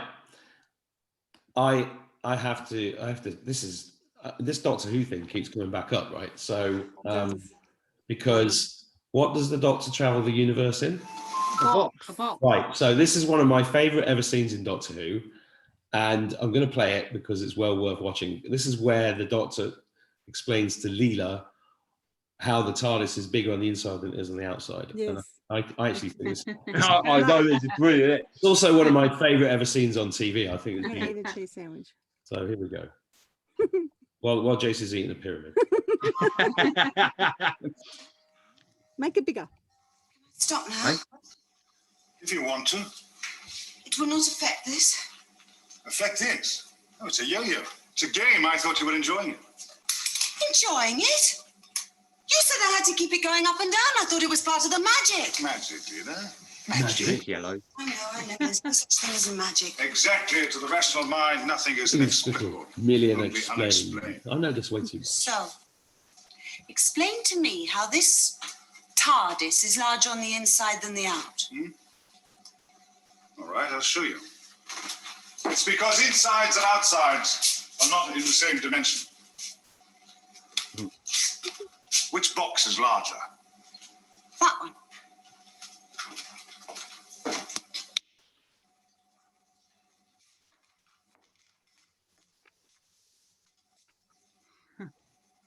Now which is larger? One. But it looks smaller. Well, that's because it's further away. Exactly. Keep that exactly that distance away and have it here. A large one would fit inside a small one. That's To and from. engineering. To and from. To and from. And let's face I've it. never seen that. Let's before. face it. The quantum that we thought was against us has wrote all of this, yeah, and put it into the mainframe. Hey guys, real quick. For us to pick it up. Yeah, exactly. That's what I'm saying. Yeah. I was also thinking back to, I'm sorry, this is a Doctor Who themed episode, but I was thinking about the very first episode of Doctor Who where the school teacher comes inside the TARDIS and goes, this is bigger on the inside than the outside. How can that be? And the Doctor goes, well, you've invented television, haven't you? And he goes, yes. Well, on the television, you have a picture of the Empire State Building. Yes. Yeah. Well, therefore, you have a big building inside a small building. And he's like, Yes. and it's like, it does his head in. Yeah. But that's exactly what you're saying. Exactly what we're saying. Because the old see, what was part of was rewriting, getting everything together, rewriting all our creation and history, loading all up as energies in the boxes, getting to we didn't know at the time, getting to a certain point to get out of the boxes, which was Egypt. When's the last time we had a trip box, yeah, which we separated to do what we've done, because these boxes where we are, when sort of like I've seen the boxes, we've had like links going to different ones. It was like a trick to get us extra time to do what we've had to do. And then literally, as we came from the underneath of the new creation and the new creation of history we wrote for ourselves, we saw the room, you could feel yourself going up. We went up, locked on, it went boom, and I went, wow, that's the first time we've actually got back onto point, of where we should be to get out of this fucking box. And literally you could feel like the docking through the TV, and it's like bombed. And as it docked with where Donald Trump was on his parallel with the fake tan, and it's like bang, and obviously we've seen the dome in the back of the TV, the rainbow domes, and it literally, as we came onto that level and went to go through, bang on 12 o'clock American time, it was literally, as we was moving forward going in, it was just literally bang. I was like, wow, now that is fucking permutating. And I said to the energy guys, who wrote that? And they went, well, we did, as in we did before we left. I want to know what the energy guys look like. Did you talk They can about take that? it, they look like us. They look like us. Yeah, or they can go, because I said obviously, because we used to be one of the energy people, because when you see them, they use every sort of like technology that they used to have.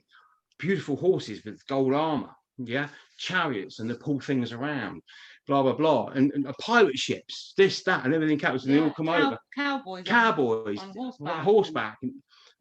Farmers with like farm animals. Families and everything else. And that, but the thing is, giants.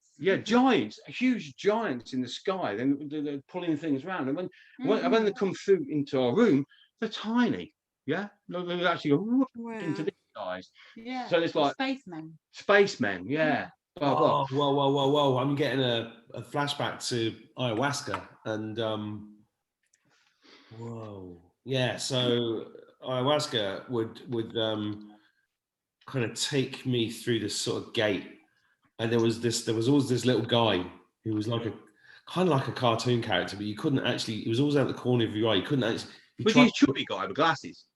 No, he was more like a small guy made out of spring with. It's very hard because you couldn't actually look at him. Yeah, I know what you mean. Yeah. But he was familiar, but not familiar, and he kind of lead you through these gates. And my interpretation is that I was being taken from that reality into a reality that was there, but that I was locked off. So it was like going through these gates, and then you get through these gates, and you'd see all sorts of things. People would start morphing into animals, and they could take any shape on the one. Yeah, just for ha-has. People were literally, they could be out there doing something, and next thing you know, they jump at you, turn yourself into a snake just for laughs. Like, fuck. Yeah, but when you're in that place, you feel like you're home. Yes, you do. And exactly. I was about to say, is our whole journey just going back home? You feel secure. Is that home? I said the same thing. I was about to say the same thing. Is our journey here going back home? Star Trek 4, The Voyage Home. Yes. Yeah. So can I ask? I did ask about spaceships, right? Because I've always thought we arrived here in a spaceship. Yeah, we're coming into here in a ship, but it was an energy form ship.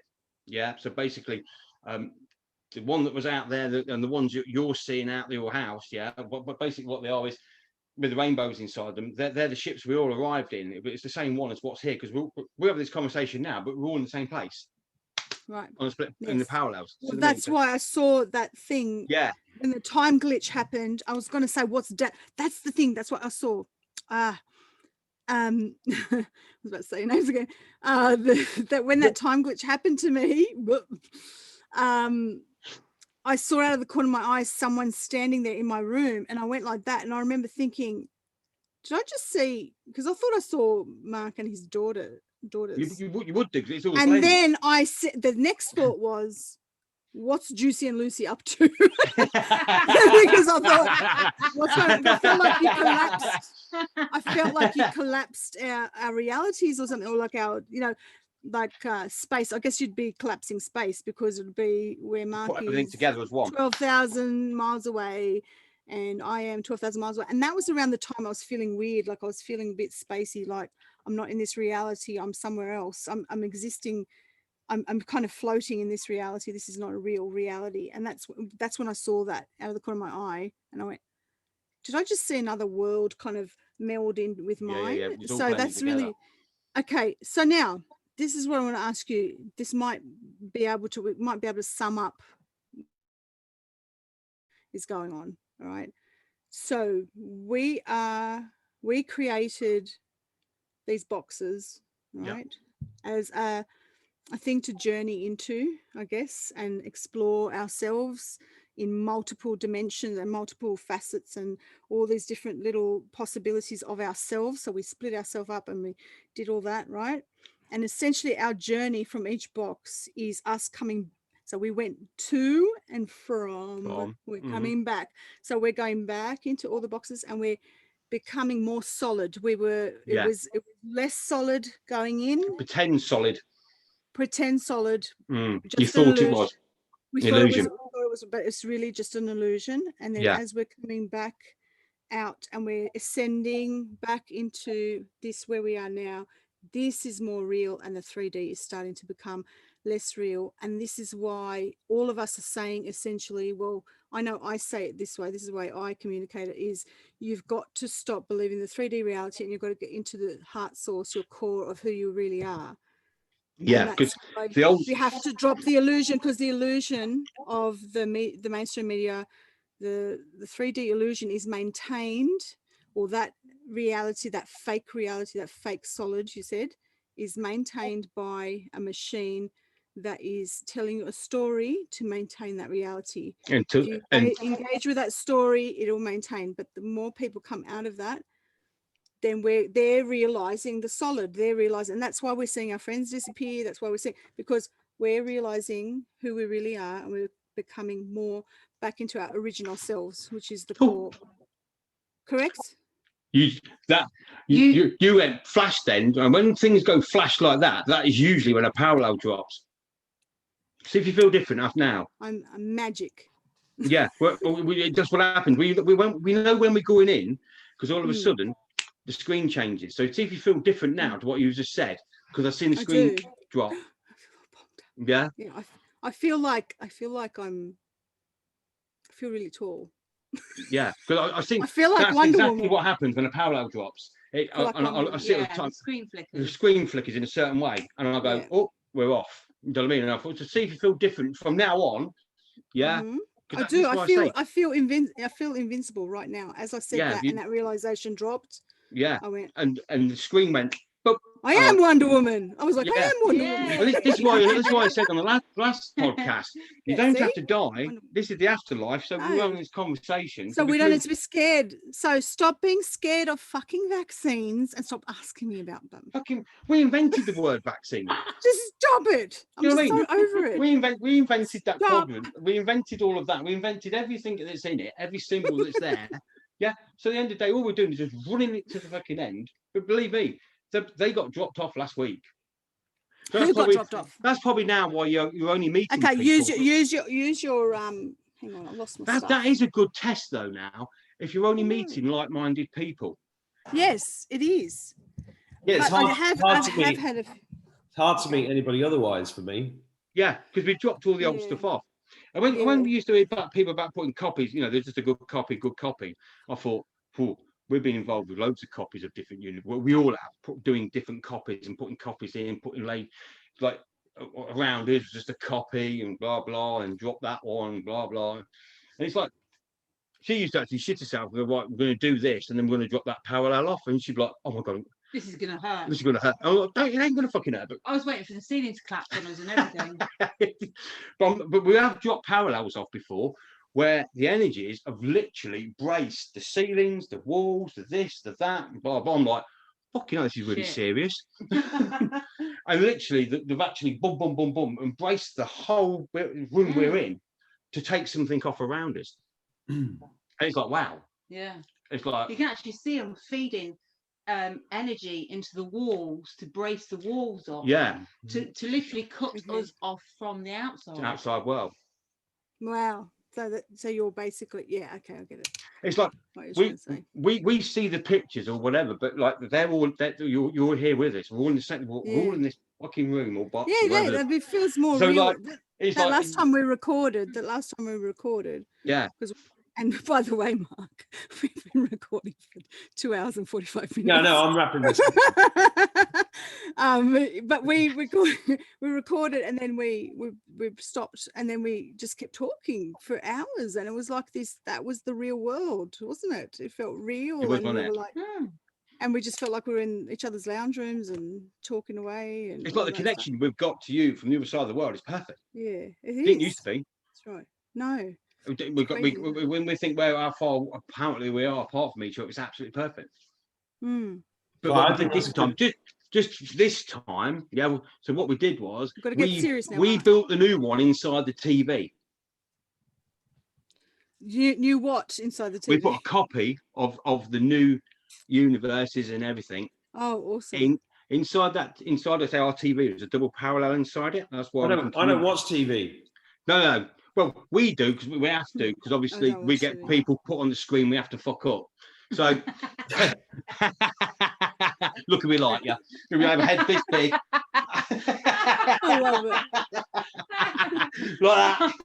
Clank, clank, bang. Clank, clank, bang. Do you know what I mean? You know how many people are shagging around the world? No, I'm going to use that. Clank, clank, bang, clank, clank, bang. You know? They're already doing it watching this video. Clank, clank, bang. Shall I put on the Isaac Hayes or the Clank Clank Bang video with darling? or Debbie does that. Hey, I'm a Swedish woodchopper and I come to do some clank, clank, bang. Oh, God. We have to get serious. We have to get serious, Marcus. Get serious. They're your serious one. They're serious classes. Yeah. Wonder Woman. Yes, Wonder Woman. Wonder Woman. That's the 70s Wonder Woman wore glasses. 70s one. Oh, yeah. Oh, yeah, she did, didn't she? Yeah. What was her name? What was her name? Like... Diane. Diane, that's it. Diane is the name of... Linda was the actress. Because she was... No, Diane is the... She was the... She was a secretary. With the... Yes, but the real... With the big boobies. Right, now listen. Yes. You've dropped the tone of this show, and Yeah. we're being serious. This is why I'm saying. and I'm very, I'm very get in the corner. I'm very conscious of the fact that there's nearly 3 hours and I'm running out of steam, and I think we actually did a lot in that episode. We did. And I want to thank all of you for doing this. It is one of my highlights, having these conversations. But 3 hours. It is amazing. 3 hours is long enough for episode 4. Yes. Great.